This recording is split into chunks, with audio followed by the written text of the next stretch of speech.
ਸਤਨਾਮ ਵਾਹਿਗੁਰੂ ਸਾਹਿਬ ਜੀ।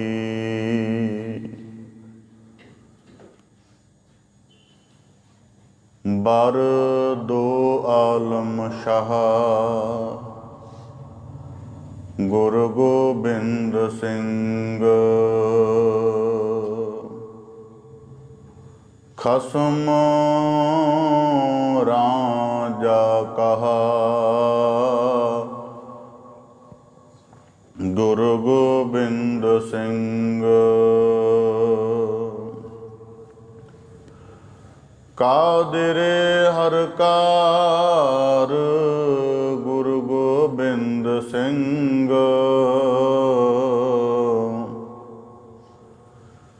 ਬੇਕਸਾਰਾ ਯਾਰ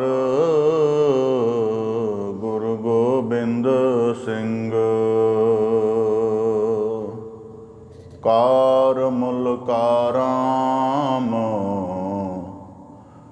ਗੁਰੂ ਗੋਬਿੰਦ ਸਿੰਘ। ਰਹਾਮੁਲ ਰਹਾਮ ਗੁਰੂ ਗੋਬਿੰਦ ਸਿੰਘ।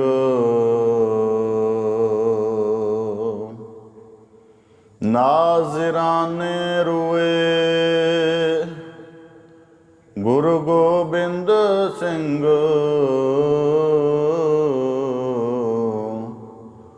ਮਸਤ ਦਰ ਹਕ ਕੂਏ ਗੁਰੂ ਗੋਬਿੰਦ ਸਿੰਘ।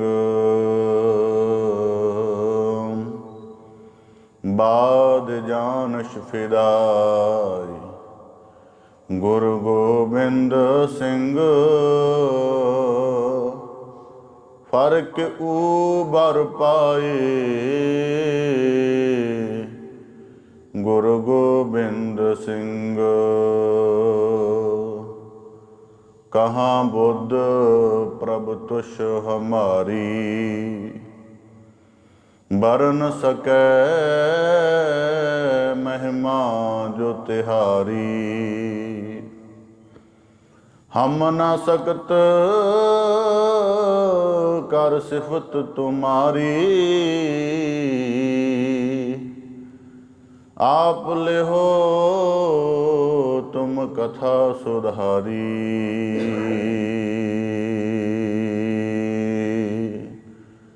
ਮੂਕ ਉਚਰੈ ਸ਼ਾਸਤਰ ਖਟ ਪਿੰਗ ਗਿਰਨ ਚੜ ਜਾਏ। ਅੰਧ ਲਖੈ ਬਦਰਉ ਸੁਨੈ ਜੋ ਕਾਲ ਕਿਰਪਾ ਕਰਾਏ। ਜੇਤਾ ਜੀਉ ਪਿੰਡ ਸਭ ਤੇਰਾ ਤੂੰ ਅੰਤਰਜਾਮੀ ਪੁਰਖ ਭਗਵਾਨ। ਦਾਸਨ ਦਾਸ ਕਹੈ ਜਨ ਨਾਨਕ ਜਿਹਾ ਤੂੰ ਕਰਾਏ ਤੇਹਾ ਹਉ ਕਰੀ ਵਖਿਆਨ।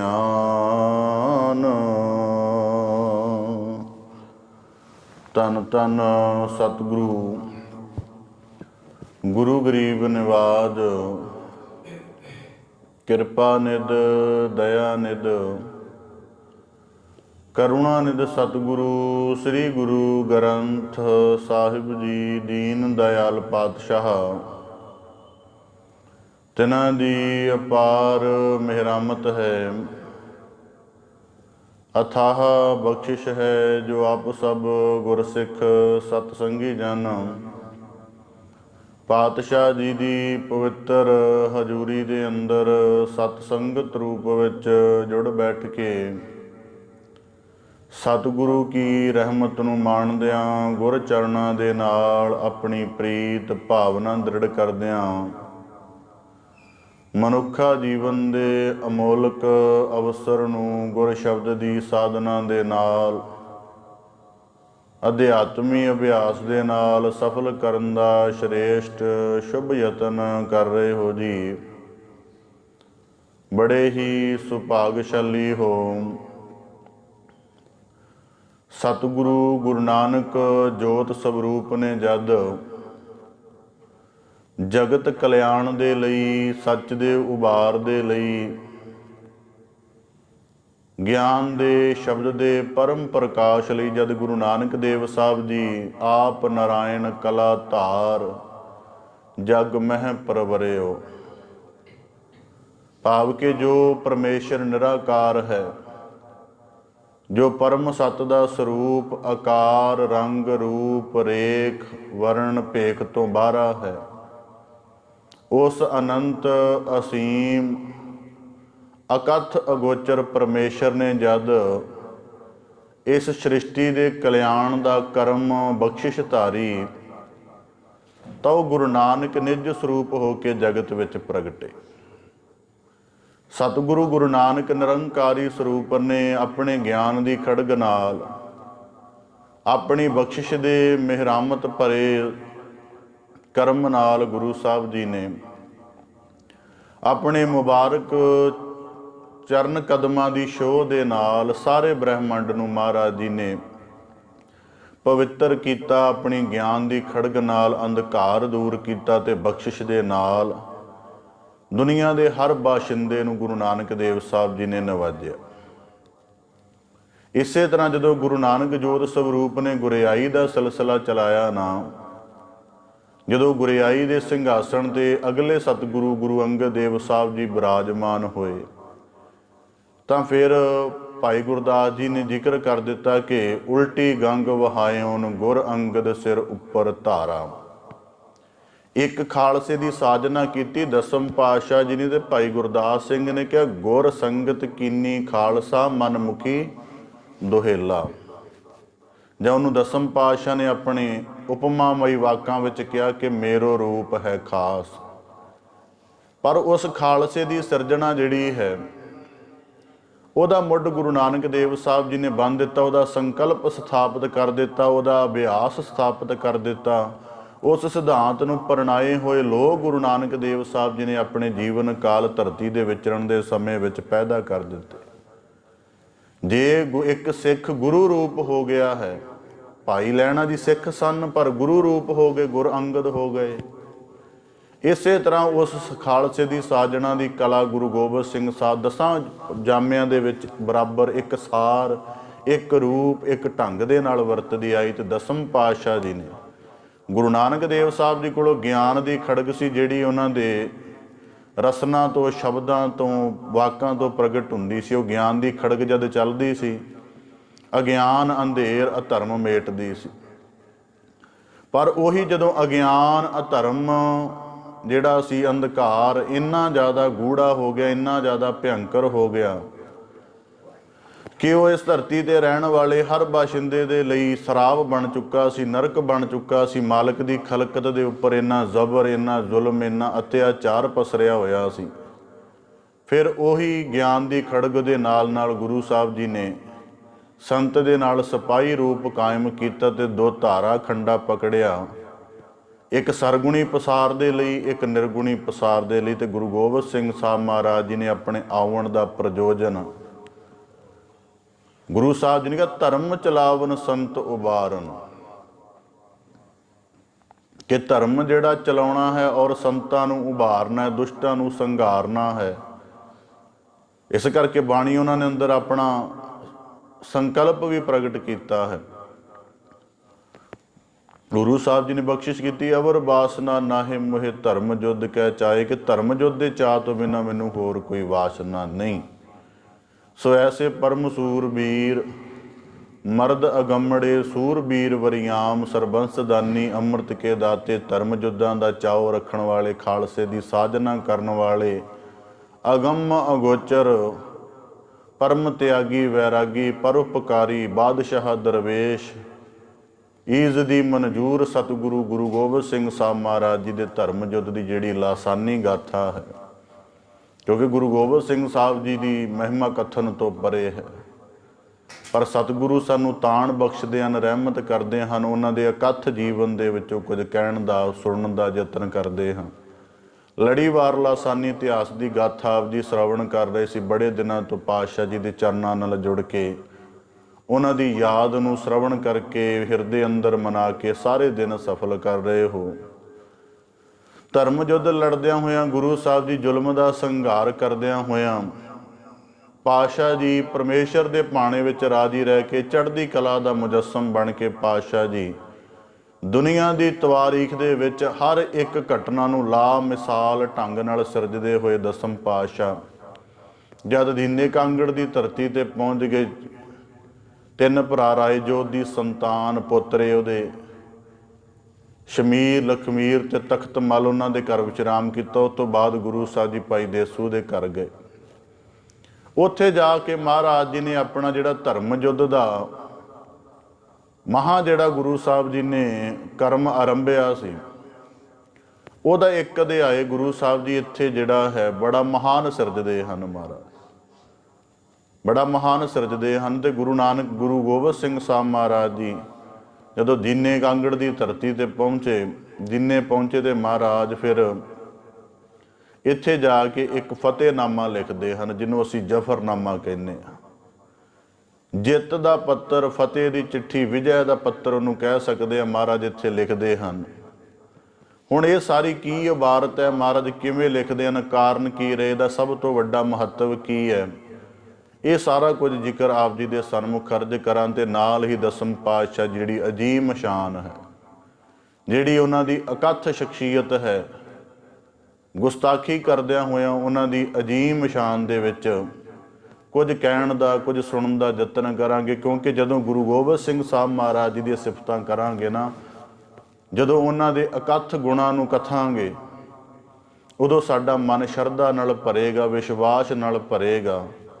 ਤੇ ਗੁਰੂ ਮੂਰਤ ਦਾ ਜਿਹੜਾ ਬਿੰਬ ਸਾਡੇ ਮਨ 'ਚ ਉੱਭਰੇਗਾ ਨਾ, ਉਹ ਕਦੇ ਸਾਨੂੰ ਗੁਰੂ ਗੋਬਿੰਦ ਸਿੰਘ ਸਾਹਿਬ ਮਹਾਰਾਜ ਜੀ ਦੇ ਚਰਨਾਂ ਦੀ ਯਾਦ ਤੋਂ ਦੂਰ ਨਹੀਂ ਕਰੇਗਾ। ਇਸ ਕਰਕੇ ਅਸੀਂ ਉਸ ਸੱਚੇ ਪਾਤਸ਼ਾਹ ਨੂੰ, ਉਸ ਮਰਦ ਅਗੰਬੜੇ ਨੂੰ ਸਿਫਤ ਸਲਾਹ ਕਰਕੇ ਉਹਦੀ ਰਹਿਮਤ ਦੇ ਪਾਤਰ ਬਣਨਾ। ਵਿਚਾਰ ਆਰੰਭ ਕਰਨ ਤੋਂ ਪਹਿਲਾਂ ਬੜੇ ਅਦਬ ਸਹਿਤ ਗੁਰਫਤਿਹ ਦੀ ਸਾਂਝ ਕਰੋ ਜੀ।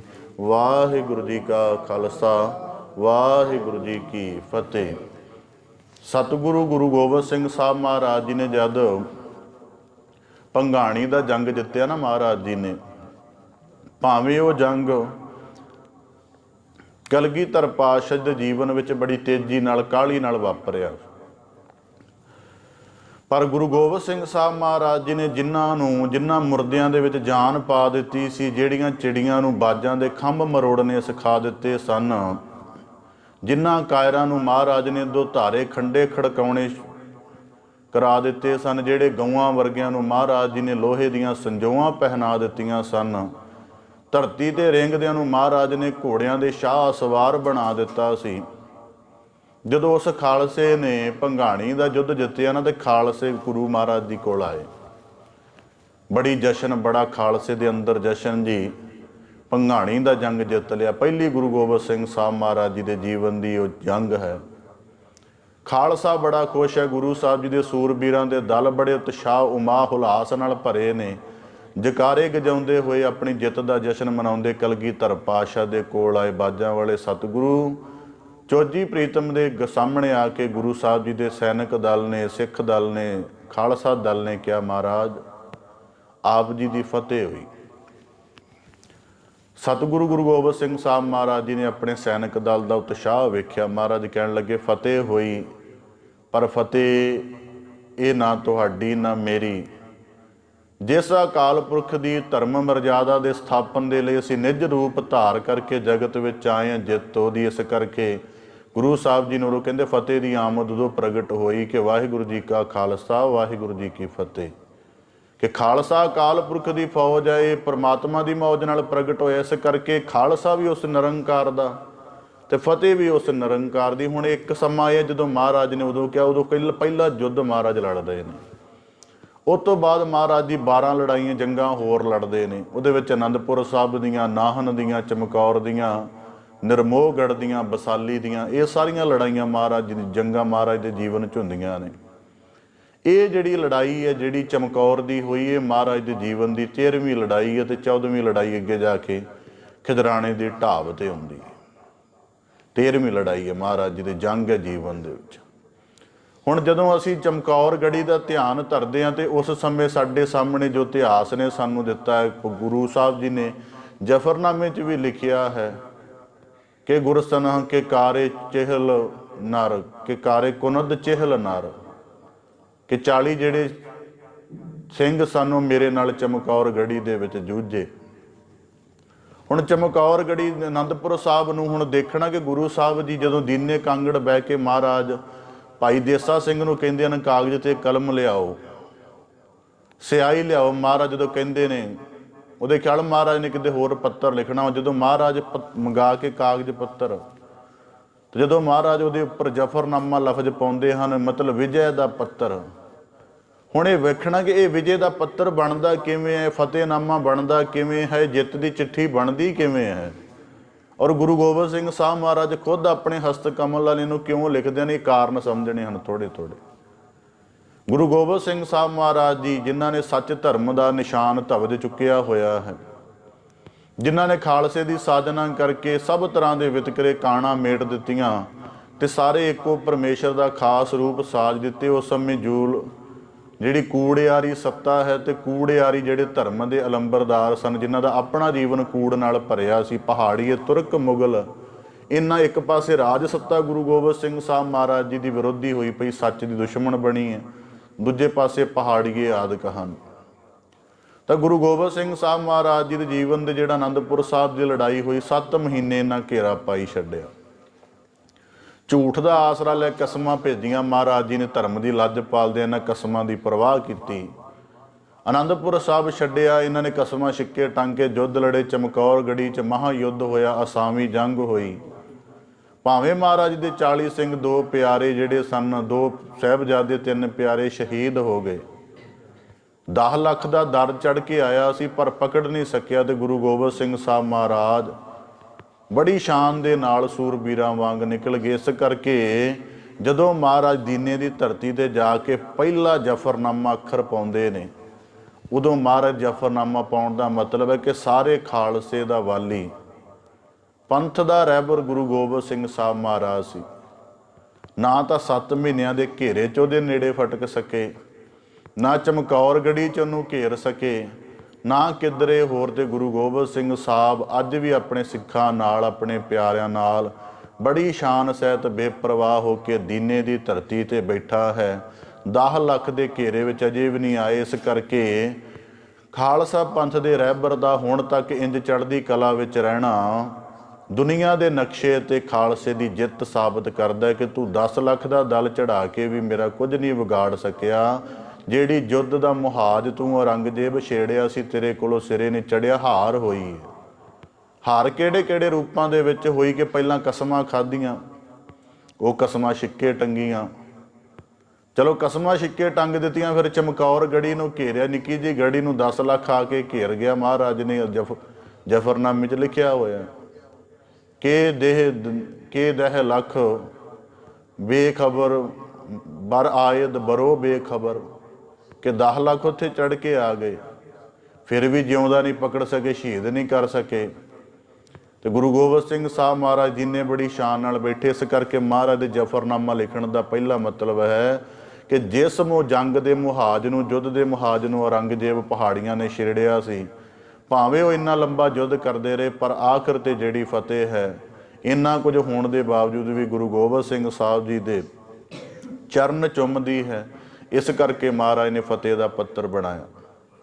ਉਸ ਤੋਂ ਬਾਅਦ ਅਗਲਾ ਕਰਮ ਫਤਿਹ ਜਿਹੜਾ ਬਣਦਾ ਹੈ ਜਫਰਨਾਮਾ ਦਾ, ਕਿ ਜਿਹੜੀਆਂ ਰਾਜ ਸੱਤਾ ਦੇ ਜਿਹੜੀਆਂ ਪਹਾੜੀਏ ਲੜ ਰਹੇ ਸਨ, ਇਹਨਾਂ ਨੇ ਗੁਰੂ ਗੋਬਿੰਦ ਸਿੰਘ ਸਾਹਿਬ ਮਹਾਰਾਜ ਜੀ ਨਾਲ ਲੜਦਿਆਂ ਹਰ ਪੈਰ ਤੇ ਆਪਣੇ ਧਰਮ ਦਾ ਜਿਹੜਾ ਹੈ ਪੱਲਾ ਛੱਡਿਆ।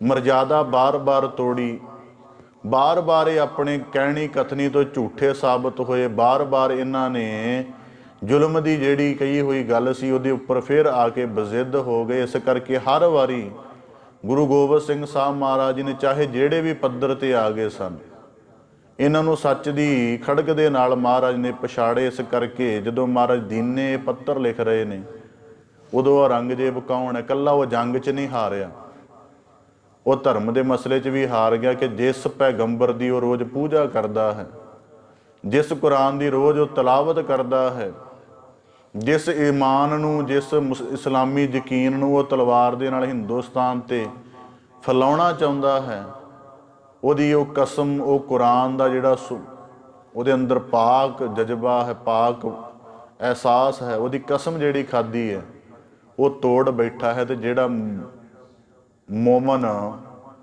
ਪਾਕ ਕੁਰਾਨ ਦੀ, ਪੈਗੰਬਰ ਦੀ ਤੇ ਇਸਲਾਮੀ ਈਮਾਨ ਦੀ ਕਸਮ ਤੋੜ ਬੈਠਾ ਹੋਵੇ ਤੇ ਉਹਦੇ ਤੋਂ ਅਧੂਰਾ ਕੌਣ ਹੋ ਸਕਦਾ। ਇਸ ਕਰਕੇ ਕੱਲਾ ਜੰਗ ਦੇ ਮੈਦਾਨ ਦੇ ਵਿੱਚ ਪਹਾੜੀਏ ਜਾਂ ਮੁਗਲ ਤੁਰਕ ਮਹਾਰਾਜ ਤੋਂ ਨਹੀਂ ਹਾਰੇ, ਉਹ ਜਿਹੜੀ ਆਪੋ ਆਪਣੇ ਧਰਮ ਦਾ ਪ੍ਰਸਾਰ ਕਹਿੰਦੇ ਸਨ ਉਹਦੇ ਵਿੱਚ ਵੀ ਹਾਰ ਚੁੱਕੇ ਹਨ। ਉਸ ਤੋਂ ਬਾਅਦ ਗੁਰੂ ਗੋਬਿੰਦ ਸਿੰਘ ਸਾਹਿਬ ਮਹਾਰਾਜ ਜੀ ਦੇ ਫਤਿਹਨਾਮਾ ਲਿਖਣ ਦਾ ਕਾਰਨ ਕਿ ਜੋ ਮਹਾਰਾਜ ਜੀ ਨੇ ਖਾਲਸਾ ਸਾਜਿਆ ਸੀ ਉਹ ਕਿਸੇ ਜ਼ਮੀਨਾਂ ਦੇ ਕਬਜ਼ੇ ਲਈ ਨਹੀਂ, ਕਿਸੇ ਆਪਣੀ ਨਿੱਜੀ ਅਣਖ ਦੇ ਲਈ ਨਹੀਂ, ਉਹ ਸੱਚ ਧਰਮ ਦੀ ਲੜਾਈ ਲਈ ਮਹਾਰਾਜ ਨੇ ਸਾਜਿਆ ਸੀ। ਤੇ ਸੱਚ ਧਰਮ ਦੀ ਲੜਾਈ ਲੜਦਿਆਂ ਹੋਇਆਂ ਖਾਲਸੇ ਨੇ ਹਰ ਥਾਂ ਤੇ ਦੁਸ਼ਮਣ ਨੂੰ ਸ਼ਿਕਸਤ ਦਿੱਤੀ, ਚਾਹੇ ਸਰਸਾ ਕੰਢੇ ਹੋਵੇ, ਕਿਤੇ ਵੀ ਹੋਵੇ। ਇਸ ਕਰਕੇ ਮਹਾਰਾਜ ਜੀ ਨੇ ਜ਼ਫਰਨਾਮਾ ਲਿਖਣ ਦਾ ਕਾਰਨ ਇਹ ਹੈ ਕਿ ਮੇਰੇ ਤੋਂ ਬਾਅਦ ਜਾਂ ਮੇਰੇ ਜਿਉਂਦੇ, ਇਸ ਕਰਕੇ ਮਹਾਰਾਜ ਜੀ ਨੇ ਕਿਹਾ ਕਿ ਕੀ ਹੋਇਆ ਜੇ ਮੇਰੇ 4 ਪੁੱਤਰ ਮਾਰ ਲਏ, ਪਰ ਕੁੰਡਲੀਆ ਸਭ ਵੀਰ ਖਾਲਸਾ ਮੇਰਾ ਜੇ ਜਿਉਂਦਾ, ਕੀ ਹੋਇਆ ਜੇ ਇੱਕ ਚੰਗਿਆੜੀ ਬੁਝਾ ਲਈ ਤੂੰ। ਅਜੇ ਹਜ਼ਾਰਾਂ ਜਿਹੜੇ ਪ੍ਰਚੰਡ ਸੂਰਜ ਆ ਜਿਨ੍ਹਾਂ ਦੀ ਰੌਸ਼ਨੀ ਦੇ ਵਿੱਚ ਤੂੰ ਅੰਨਾ ਹੋ ਜਾਏਗਾ, ਉਹ ਉੱਗਣ ਵਾਲੇ ਹਨ, ਉਹ ਦੁਨੀਆ ਦੇ ਨਕਸ਼ੇ ਤੇ ਅਸਮਾਨ ਤੇ ਉਦੈ ਹੋਣ ਵਾਲੇ ਹਨ। ਇਸ ਕਰਕੇ ਗੁਰੂ ਗੋਬਿੰਦ ਸਿੰਘ ਸਾਹਿਬ ਮਹਾਰਾਜ ਫਤਿਹਨਾਮਾ ਆਪਣੇ ਅੱਖਾਂ ਹੱਥਾਂ ਨਾਲ ਲਿਖਣ ਲੱਗਦੇ ਨੇ। 111 ਸ਼ੇਰਾਂ ਦੀ ਇਬਾਰਤ ਹੈ ਜ਼ਫਰਨਾਮੇ ਦੀ। ਤਾਂ ਗੁਰੂ ਗੋਬਿੰਦ ਸਿੰਘ ਸਾਹਿਬ ਮਹਾਰਾਜ ਜੀ ਨੇ ਸਭ ਤੋਂ ਪਹਿਲਾਂ ਉਸ ਅਕਾਲ ਪੁਰਖ ਦਾ ਜ਼ਿਕਰ ਕੀਤਾ। ਮਹਾਰਾਜ ਜੀ ਨੇ, ਗੁਰੂ ਸਾਹਿਬ ਜੀ ਨੇ ਕਿਹਾ ਸੀ ਨਾ ਕਿ ਜੋ ਨਿਜ ਪ੍ਰਭ ਮੋ ਸੋ ਕਹਾ ਸੋ ਕਹੇ ਹੋ ਜਾਂ ਗੁਮਾਹੇ, ਉਹੀ ਮਹਾਰਾਜ ਨੇ ਕਿਹਾ ਕਮਾਲੇ ਕਰਾਮਾਤ ਕਾਇਮ ਕਰੀਮ ਰਾ ਰਜਾ ਬਖਸ਼ ਰਾਜ ਕਰੇ ਹਾਕੋ ਰਹੀਮ। ਕਿ ਉਹ ਮਾਲਕ ਬੜੀ ਬੇਅੰਤ ਪਾਕ ਦਇਆ ਦਾ, ਸਿਫਤ ਦਾ, ਰਹਿਮ ਦਾ, ਕੁੱਲ ਸੰਸਾਰ ਤੇ ਦਇਆ ਵਰਤਾਉਣ ਵਾਲਾ ਮਾਲਕ ਹੈ। ਉਹਦਾ ਜ਼ਿਕਰ ਕਰਕੇ ਮਹਾਰਾਜ ਨੇ ਅਕਾਲ ਪੁਰਖ ਦੀਆਂ ਸਿਫਤਾਂ ਕੀਤੀਆਂ ਸਿਰਜਣਹਾਰ ਦੀਆਂ 12-13 ਸ਼ੇਅਰਾਂ ਦੇ ਅੰਦਰ। ਫਿਰ ਮਹਾਰਾਜ ਜੀ ਨੇ ਉਸ ਪੱਤਰ ਦੇ ਅੰਦਰ ਚਮਕੌਰ ਦੀ ਜੰਗ ਦਾ ਮਹਾਰਾਜ ਜੀ ਨੇ ਜ਼ਿਕਰ ਕੀਤਾ। ਮਹਾਰਾਜ ਨੇ ਕਿਹਾ ਕਿ ਮੇਰੇ 40 ਸਿੰਘ ਮੇਰੇ ਨਾਲ ਸਨ, ਤੇਰਾ ਕੇ ਦੇਹ ਲੱਖ ਬਰ ਆਇਦ ਦਰੋ ਬੇਖਬਰ। ਕਿੱਥੇ ਮੇਰੇ 40 ਧਨ ਤੇ ਕਿੱਥੇ ਤੇਰਾ 10 ਲੱਖ ਦਾ ਦਲ ਆ ਗਿਆ, ਪਰ ਮੇਰੇ ਦਲ ਦਾ ਕੁਝ ਨਹੀਂ ਵਿਗਾੜ ਸਕਿਆ। ਭਾਵੇਂ ਮੇਰੇ ਸੂਰਮੇ ਸ਼ਹੀਦ ਹੋ ਗਏ, ਪਰ ਤੇਰੇ ਦਲ ਨੂੰ ਬੜਾ ਉਹ ਸੰਘਾਰ ਕੇ ਮਰੇ। ਮੇਰੇ ਖਾਲਸੇ ਦਾ ਸਾਰੇ ਪ੍ਰਕਾਸ਼ੇ ਪਾਸੇ ਓਜ ਸਿਖਰਾਂ ਤੇ ਪਹੁੰਚ ਗਏ। ਇਸ ਕਰਕੇ ਔਰੰਗਜ਼ੇਬ, ਫਿਰ ਮਹਾਰਾਜ ਜੀ ਨੇ ਇੱਥੋਂ ਅੱਗੇ ਜ਼ਿਕਰ ਕਰਕੇ ਮਹਾਰਾਜ ਜੀ ਨੇ ਫਿਰ ਉਹ ਵੀ ਜੰਗ ਦਾ ਜ਼ਿਕਰ ਕੀਤਾ, ਕਿਉਂਕਿ ਇਸ ਜ਼ਫਰਨਾਮੇ ਦੇ ਵਿੱਚ ਚਮਕੌਰ ਦੀ ਜੰਗ ਦਾ ਬੜਾ ਜ਼ਿਕਰ ਹੈ। ਬੜੇ ਸ਼ੇਰ ਉਹਦੇ ਨਾਲ ਮਿਲਦੇ ਜੁਲਦੇ ਹਨ। ਉਸ ਇਤਿਹਾਸ ਨੂੰ ਮਹਾਰਾਜ ਆਪਣੇ ਹੱਥੀਂ ਕਲਮਬੱਧ ਕਰ ਰਹੇ ਨੇ। ਤੇ ਮਹਾਰਾਜ ਨੇ ਉਹਦੇ ਵਿੱਚ ਖਵਾਜੇ ਮਰਦੂਦ ਵਰਗਿਆਂ ਦਾ ਵੀ ਲਿਖਿਆ ਕਿ ਜਿਵੇਂ ਨਾਹਰ ਖਾਂ ਗਨੀ ਖਾਂ ਨੂੰ ਮੈਂ ਤੇਰੇ ਜਰਨੈਲਾਂ ਨੂੰ ਤੀਰਾਂ ਦਾ ਪ੍ਰਸ਼ਾਦ ਬਖਸ਼ਿਆ, ਜਿਹੜਾ ਤੇਰਾ ਵੱਡਾ ਜਰਨੈਲ ਕਿਤੇ ਖਵਾਜਾ ਮਰਦੂਦ ਜਰਾ ਜਿੰਨੀ ਗਰਦਨ ਤਾਂ ਚੁੱਕ ਲੈਂਦਾ ਨਾ ਤੇ ਮੌਤ ਦਾ ਤਿਲਕ ਉਹਦੇ ਮੱਥੇ ਤੇ ਵੀ ਲਾ ਦੇਣਾ ਸੀ ਆਪਣੇ ਤੀਰ ਨਾਲ। ਇਹ ਸਾਰੇ ਜ਼ਿਕਰ ਕਰਕੇ ਜਦੋਂ ਮਹਾਰਾਜ ਨੇ ਸਾਰਾ ਚਮਕੌਰ ਦਾ ਜੰਗ ਦਾ ਜ਼ਿਕਰ ਉਸ ਫਤਿਹਨਾਮਾ ਵਿੱਚ ਕਰ ਦਿੱਤਾ, ਤੇ ਫਿਰ ਮਹਾਰਾਜ ਜੀ ਔਰੰਗਜ਼ੇਬ ਨੂੰ ਕੁਝ ਉਹਦੀ ਪੱਖ ਸਿਫਤ 'ਚ, ਮਤਲਬ ਸਿਫਤ ਨਹੀਂ, ਉਹਦੀ ਜੋ ਸ਼ਖਸੀਅਤ ਹੈ ਉਹਦੇ ਬਾਰੇ ਕਹਿੰਦੇ ਨੇ। ਮਹਾਰਾਜ ਕਹਿੰਦੇ ਔਰੰਗਜ਼ੇਬ ਤੂੰ ਲਿਖਿਆ ਕਿ ਤੇਰੇ ਬਾਰੇ ਕਹਿੰਦੇ ਕਿ ਤੂੰ ਬੜਾ ਕੱਟੜ ਹੈ, ਤੂੰ ਬੜਾ ਸਖਤ ਮੋਮਨ ਹੈ, ਤੂੰ ਇਸਲਾਮ ਦੇ ਮਸਲੇ 'ਚ ਕਿਸੇ ਢਿੱਲ ਨੂੰ ਪ੍ਰਵਾਨ ਨਹੀਂ ਕਰਦਾ। ਮੈਂ ਪਰ ਤੈਨੂੰ ਸਮਝਾਉਣਾ ਹਾਂ ਕਿ ਤੂੰ ਜਿਹੜਾ ਕਹਿੰਦਾ ਕਿ ਮੈਂ ਇਸਲਾਮੀ ਰਾਜਾ ਹਾਂ, ਪਰ ਤੇਰਾ ਜੀਵਨ ਕਿੰਨਾ ਗਰਕਿਆ ਹੋਇਆ ਮੈਂ ਤੈਨੂੰ ਦੱਸਦਾ ਹਾਂ। ਗੁਰੂ ਗੋਬਿੰਦ ਸਿੰਘ ਸਾਹਿਬ ਮਹਾਰਾਜ ਜੀ ਸ਼ੇਰਾਂ ਦੀ ਇਬਾਰਤ ਸ਼ੁਰੂ ਕਰਦੇ ਹਨ। ਉਹਦੇ ਵਿੱਚ ਮਹਾਰਾਜ ਜ਼ਿਕਰ ਕਰਦੇ ਹਨ ਕਿ ਕੀ ਮੈਂ ਹੁਣ ਕਿ ਤੇਰਾ ਕਿਸ ਗੱਲ ਦਾ ਇਤਬਾਰ ਕਰਾਂ, ਕਿ ਕਿਸੇ ਤਰੀਕੇ ਨਾਲ ਵੀ ਨਾ ਈਮਾ ਪਰਸਤੀ, ਨਾ ਵਜ਼ਾਇਦੀ, ਨਾ ਸਾਹਿਬ ਸ਼ਨਾਸ਼ੀ, ਨਾ ਮੁਹੰਮਦ ਯਕੀਨ, ਵੀ ਨਾ ਤੇਰੀ ਕੁਰਾਨ ਦੀ ਸਹੁੰ ਸੱਚੀ ਰਹੀ, ਨਾ ਮੁਹੰਮਦ ਸਾਹਿਬ ਦੀ ਕਸਮ ਸੱਚੀ ਰਹੀ, ਨਾ ਜਿਹੜਾ ਇਸਲਾਮੀ ਯਕੀਨ ਹੈ ਉਹਦੀ ਸੱਚੀ ਰਹੀ। ਤੇ ਜਿਹੜੇ ਬੰਦੇ ਦਾ ਇਤਬਾਰ ਨਹੀਂ ਕੀਤਾ ਜਾ ਸਕਦਾ ਉਹਦੇ ਨਾਲ ਜੰਗ ਕੀ ਕਰਨੀ ਹੈ। ਜਿਹੜਾ ਬੰਦਾ ਜ਼ਬਾਨ ਦਾ ਕੱਚਾ, ਗੁਰੂ ਗੋਬਿੰਦ ਸਿੰਘ ਸਾਹਿਬ ਮਹਾਰਾਜ ਕਹਿੰਦੇ ਉਹ ਜੰਗ ਦੇ ਲੜਨ ਵਿੱਚ ਜੰਗ ਦੇ ਵਿੱਚ ਤਲਵਾਰ ਫੜਨ ਦਾ, ਦਲ ਚੜਾਉਣ ਦਾ ਅਧਿਕਾਰੀ ਨਹੀਂ। ਇਸ ਕਰਕੇ ਔਰੰਗਜ਼ੇਬ ਮੇਰੇ ਨਾਲ ਜੰਗ ਲੜਦਿਆਂ ਲੜਦਿਆਂ ਤੂੰ ਆਪਣੇ ਦੀਨ ਧਰਮ ਤੋਂ ਵੀ ਹਾਰ ਗਿਆ, ਬੜਾ ਨੀਵਾਂ ਚਲਾ ਗਿਆ। ਤੈਨੂੰ ਨਿਆਂ ਦੇ ਲਈ ਥਾਪਿਆ ਤਖਤ ਦੇ ਉੱਪਰ, ਤੇਰਾ ਨਾਂ ਹੈ ਔਰੰਗਜ਼ੇਬ, ਤਖਤ ਤੇ ਸ਼ੋਭਾ ਪਾਉਣ ਵਾਲਾ। ਪਰ ਕਹਿਣ ਲੱਗੇ ਜੀ ਜਿਹੜੇ ਇਹ ਬੁੱਤ ਪ੍ਰਸਤ ਪਹਾੜੀਆਂ ਦੀ ਮਦਦ ਕੀਤੀ ਤੂੰ, ਜਾਂ ਕਸਮਾਂ ਖਾਧੀਆਂ, ਜਾਂ ਇੰਨੇ ਦਲ ਚੜਾ ਕੇ ਭੇਜੇ, ਰਾਜਾ ਹੁੰਦਿਆਂ ਹੋਇਆਂ ਤੇਰੀ ਨਿਆਂ ਦੀ ਅੱਖ ਕਾਣੀ ਹੋ ਗਈ, ਇਸ ਕਰਕੇ ਤੂੰ ਰਾਜਾ ਵੀ ਨਹੀਂ ਰਿਹਾ, ਧਰਮੀ ਤਾਂ ਕੀ ਰਹਿਣਾ ਸੀ। ਫਿਰ ਮਹਾਰਾਜ ਨੇ ਦੇਖਿਆ ਤੇਰੇ ਅੰਦਰ ਤੂੰ ਮਾਇਆ ਧਾਰੀ ਹੈ, ਤੇਰੇ ਅੰਦਰ ਮੁਤੱਸਬ ਹੈ, ਤੇਰੀ ਜਿਹੜੀ ਅੱਖ ਹੈ ਉਹ ਸੱਚ ਦੀ ਨੀਝ ਨਾਲ ਨਹੀਂ ਭਰੀ ਹੋਈ। ਇਹ ਸਾਰਾ ਜ਼ਿਕਰ ਲਿਖ ਕੇ ਤੇ ਜਿਹੜਾ ਜਫਰਨਾਮਾ ਬੜਾ ਖਾਸ ਬਣ ਜਾਂਦਾ ਜਿਸ ਗੱਲ ਕਰਕੇ। ਮਹਾਰਾਜ ਜੀ ਨੇ ਫਿਰ ਉਹਨੂੰ ਉਹ ਵਾਕ ਲਿਖੇ, ਮਹਾਰਾਜ ਨੂੰ ਅਸੀਂ ਕਲਮ ਦੇ ਧਨੀ ਆਖਦੇ। ਫਤਿਹਨਾਮਾ ਮਹਾਰਾਜ ਜੀ ਨੇ ਲਿਖਿਆ। ਮਹਾਰਾਜ ਚੋਜੀ ਪ੍ਰੀਤਮ ਜਾਣਦੇ ਹਨ ਕਿ ਅੱਗੇ ਅੱਗੇ ਇਤਿਹਾਸ 'ਚ ਕੀ ਰਮਜ ਹੋਣੀ। ਗੁਰੂ ਗੋਬਿੰਦ ਸਿੰਘ ਸਾਹਿਬ ਮਹਾਰਾਜ ਜੀ ਨੇ ਇੱਥੇ ਆਪਣੇ ਚੌਹਾਂ ਸਾਹਿਬਜ਼ਾਦਿਆਂ ਦੀ ਸ਼ਹੀਦੀ ਦਾ ਜ਼ਿਕਰ ਖੁਦ ਆਪਣੇ ਹੱਥੀਂ ਕੀਤਾ। ਦੁਨੀਆ ਦੇ ਵਿੱਚ ਇਹ ਘਟਨਾ ਵੀ ਨਹੀਂ ਮਿਲੇਗੀ ਕਿ ਪਹਿਲਾਂ ਤਾਂ ਸ਼ਹੀਦ ਆਪਣੀਆਂ ਅੱਖਾਂ ਸਾਹਮਣੇ ਕਰਾਵੇ ਔਰ ਸ਼ਹੀਦ ਬੱਚਿਆਂ ਦੀ ਇਬਾਰਤ ਆਪ ਆਪਣੇ ਕੰਨੀ ਸੁਣੇ ਤੇ ਫਿਰ ਆਪ ਹੀ ਕਲਮ ਕਾਨੀ ਫੜ ਕੇ ਆਪਣੇ ਬੱਚਿਆਂ ਦੀ ਸ਼ਹਾਦਤ ਦੀ ਦਾਸਤਾਨ ਲਿਖੇ। ਇਹ ਵੀ ਨਹੀਂ ਮਿਲਣਾ। ਚੇਹਾ ਸ਼ੁੱਧ ਕੇ ਚੂੰ ਬੱਚਗਾ ਕੁਛ ਤਹ ਚਾਰ ਕੇ ਬਾਕੀ ਬਿਮਾਰ ਦਸਤ ਪੇਚੀ ਦਹ ਮਾਰ। ਗੁਰੂ ਸਾਹਿਬ ਜੀ ਔਰੰਗਜ਼ੇਬ ਨੂੰ ਲਿਖਦੇ ਹਨ ਕਿ ਜੇ ਤੂੰ 4 ਬੱਚੇ ਸ਼ਹੀਦ ਕਰ ਲਏ, ਤੂੰ ਇਹ ਸਮਝਿਆ ਕਿ ਗੁਰੂ ਗੋਬਿੰਦ ਸਿੰਘ ਸਾਹਿਬ ਮਹਾਰਾਜ ਜੀ ਦੇ 4 ਫਰਜ਼ੰਦ ਨੇ, 4 ਸ਼ਹੀਦ ਕਰ ਲਏ ਤੇ ਹੁਣ ਖਾਲਸਾ ਪੰਥ ਸ਼ਾਇਦ ਜਾਂ ਗੁਰੂ ਪਰਿਵਾਰ ਇੱਥੇ ਸਮਾਪਤ ਹੋ ਗਿਆ। ਮਹਾਰਾਜ ਕਹਿਣ ਲੱਗੇ ਕਿ ਬਾਕੀ ਬਿਮਾਰ ਦਸਤ ਪੇਚੀ ਦਹ ਮਾਰ, ਕਿ ਜਿਹੜਾ ਕੁੰਡਲੀਏ ਸੱਪ ਵਰਗੀ ਮਾਰ ਕਰਨ ਵਾਲਾ ਖਾਲਸਾ ਜੇ ਮਗਰ ਖੜਾ ਹੈ। ਇੰਜ ਮਹਾਰਾਜ ਜੀ ਨੇ ਜਫਰਨਾਮੇ ਦੀ ਇਬਾਰਤ ਪੂਰੀ ਕੀਤੀ। ਫਤਿਹਨਾਮਾ ਲਿਖ ਕੇ ਮਹਾਰਾਜ ਜੀ ਨੇ ਭਾਈ ਦਇਆ ਸਿੰਘ ਧਰਮ ਸਿੰਘ ਨੂੰ ਮਹਾਰਾਜ ਜੀ ਨੇ ਆਗਿਆ ਕੀਤੀ ਕਿ ਦੱਖਣ ਵੱਲ ਔਰੰਗਜ਼ੇਬ ਹੈ, ਉਹਦੇ ਵੱਲ ਲੈ ਕੇ ਚੱਲੋ। ਤੇ ਇੰਜ ਮਹਾਰਾਜ ਜੀ ਨੇ, ਗੁਰੂ ਸਾਹਿਬ ਜੀ ਨੇ ਬਾਣੀ 'ਚ ਵਾਕ ਆਉਂਦਾ, ਜੈ ਜੈ ਜਗ ਕਾਰਨ ਸ੍ਰਿਸ਼ਟੋ ਪਾਰਨ ਮਮ ਪ੍ਰਤਪਾਰਨ ਜੈ ਤੇ ਗੰ। ਜੈਕਾਰ ਕੀਓ ਧਰਮੀਆਂ ਕਾ ਪਾਪੀ ਕੋ ਦੰਡ ਦੀ ਹੋਏ। ਗੁਰੂ ਗੋਬਿੰਦ ਸਿੰਘ ਸਾਹਿਬ ਮਹਾਰਾਜ ਜੀ ਔਰ ਬਾਣੀ ਦੇ ਵਾਕ ਹਨ।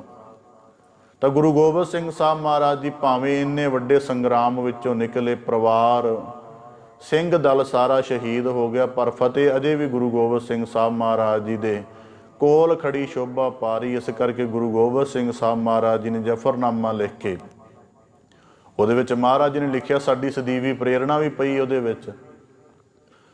ਚੂੰ ਕਰ ਅਜ ਹਮਾ ਹੀਲ ਤੇ ਦਰ ਗੁਜਸਤ ਹਲਾਲ ਅਸਤ ਬੁਰਦਨ ਬਾ ਸ਼ਮਸ਼ੀਰ ਦਸਤ, ਕਿ ਜਦੋਂ ਪਾਣੀ ਸਿਰ ਤੋਂ ਟੱਪ ਜਾਵੇ ਉਰੋਂ ਸ਼ਮਸ਼ੀਰ ਦੀ ਮੁੱਠ ਨੂੰ ਹੱਥ ਪਾਉਣਾ ਧਰਮ ਹੈ। ਗੁਰੂ ਗੋਬਿੰਦ ਸਿੰਘ ਸਾਹਿਬ ਮਹਾਰਾਜ ਜੀ ਨੇ ਜਿਹੜੀ ਜਫਰਨਾਮੇ ਦੀ ਇਬਾਰਤ ਲਿਖੀ, ਉਹ ਉਸ ਸਮੇਂ ਦਾ ਇੱਕ ਅਜਿਹਾ ਇਤਿਹਾਸਿਕ ਦਸਤਾਵੇਜ਼ ਹੈ ਜਿਹੜਾ ਸਾਨੂੰ ਭਾਰਤ ਦੀ ਇਤਿਹਾਸ ਦੀ ਤਵਾਰੀਖ, ਮੁਗਲ ਸੱਤਾ ਦਾ ਕੂੜਿਆਰੀਪਣ ਤੇ ਬੁੱਤ ਪ੍ਰਸਤਾਂ ਦੀ ਜਿਹੜੀ ਕੂੜਿਆਰੀ ਹੈ ਉਹ ਯਾਦ ਕਰਾਉਂਦਾ, ਤੇ ਖਾਲਸੇ ਦੀ ਚੜ੍ਹਦੀ ਕਲਾ ਦੀ ਜਿਹੜਾ ਚੜ੍ਹਤਲ ਹੈ ਉਹਦੀ ਗਵਾਹੀ ਉਹ ਜਫਰਨਾਮਾ ਭਰਦਾ। ਮਹਾਰਾਜ ਜੀ ਨੇ ਲਿਖ ਦਿੱਤਾ ਇੰਜ ਜਫਰਨਾਮਾ, ਤੇ ਗੁਰੂ ਗੋਬਿੰਦ ਸਿੰਘ ਸਾਹਿਬ ਮਹਾਰਾਜ ਜੀ ਨੇ ਆਪਣੇ ਹੱਥੀਂ ਐਲਾਨ ਕੀਤਾ ਕਿ ਇਹ ਜਿਹੜੀ ਫਤਿਹ ਹੈ ਖਾਲਸੇ ਦੀ ਹੈ। ਸਤਿਗੁਰੂ ਗੁਰੂ ਗੋਬਿੰਦ ਸਿੰਘ ਜੀ ਮਹਾਰਾਜ ਜਦੋਂ ਲਿਖ ਬੈਠੇ ਨੇ, ਫਾਰਸੀ 'ਚ ਲਿਖਿਆ ਮਹਾਰਾਜ ਜੀ ਨੇ।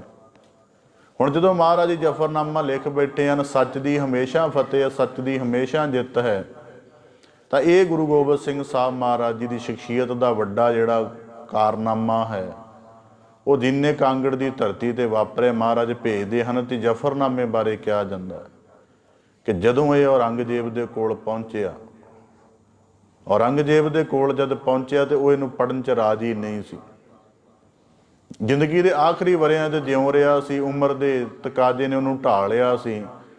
ਹੁਣ ਤੱਕ ਦੀਆਂ ਮੁਹਿੰਮਾਂ ਨੇ ਸਾਰਾ ਉਹਨੂੰ ਜ਼ਿੰਦਗੀ ਦੇ ਵਿੱਚ ਜਰਜਰਾ ਕਰ ਦਿੱਤਾ ਸੀ। ਸਾਰੀਆਂ ਜੰਗਾਂ ਯੁੱਧਾਂ ਨੇ, ਮੁਹਿੰਮਾਂ ਨੇ ਆਪਣੀ ਜ਼ਿੰਦਗੀ ਦੇ ਮੌਤ ਦੇ ਦਿਨ ਉਡੀਕ ਰਿਹਾ ਸੀ ਕਿ ਮੌਤ ਕਿਵੇਂ ਆਵੇ। ਉਸ ਸਮੇਂ ਜਦੋਂ ਉਹਨੂੰ ਕਹਿੰਦੇ ਜਫਰਨਾਮਾ ਪ੍ਰਾਪਤ ਹੋਇਆ ਨਾ, ਉਹਨੇ ਕੱਲੀ ਕੱਲੀ ਇਬਾਰਤ ਪੜ੍ਹੀ।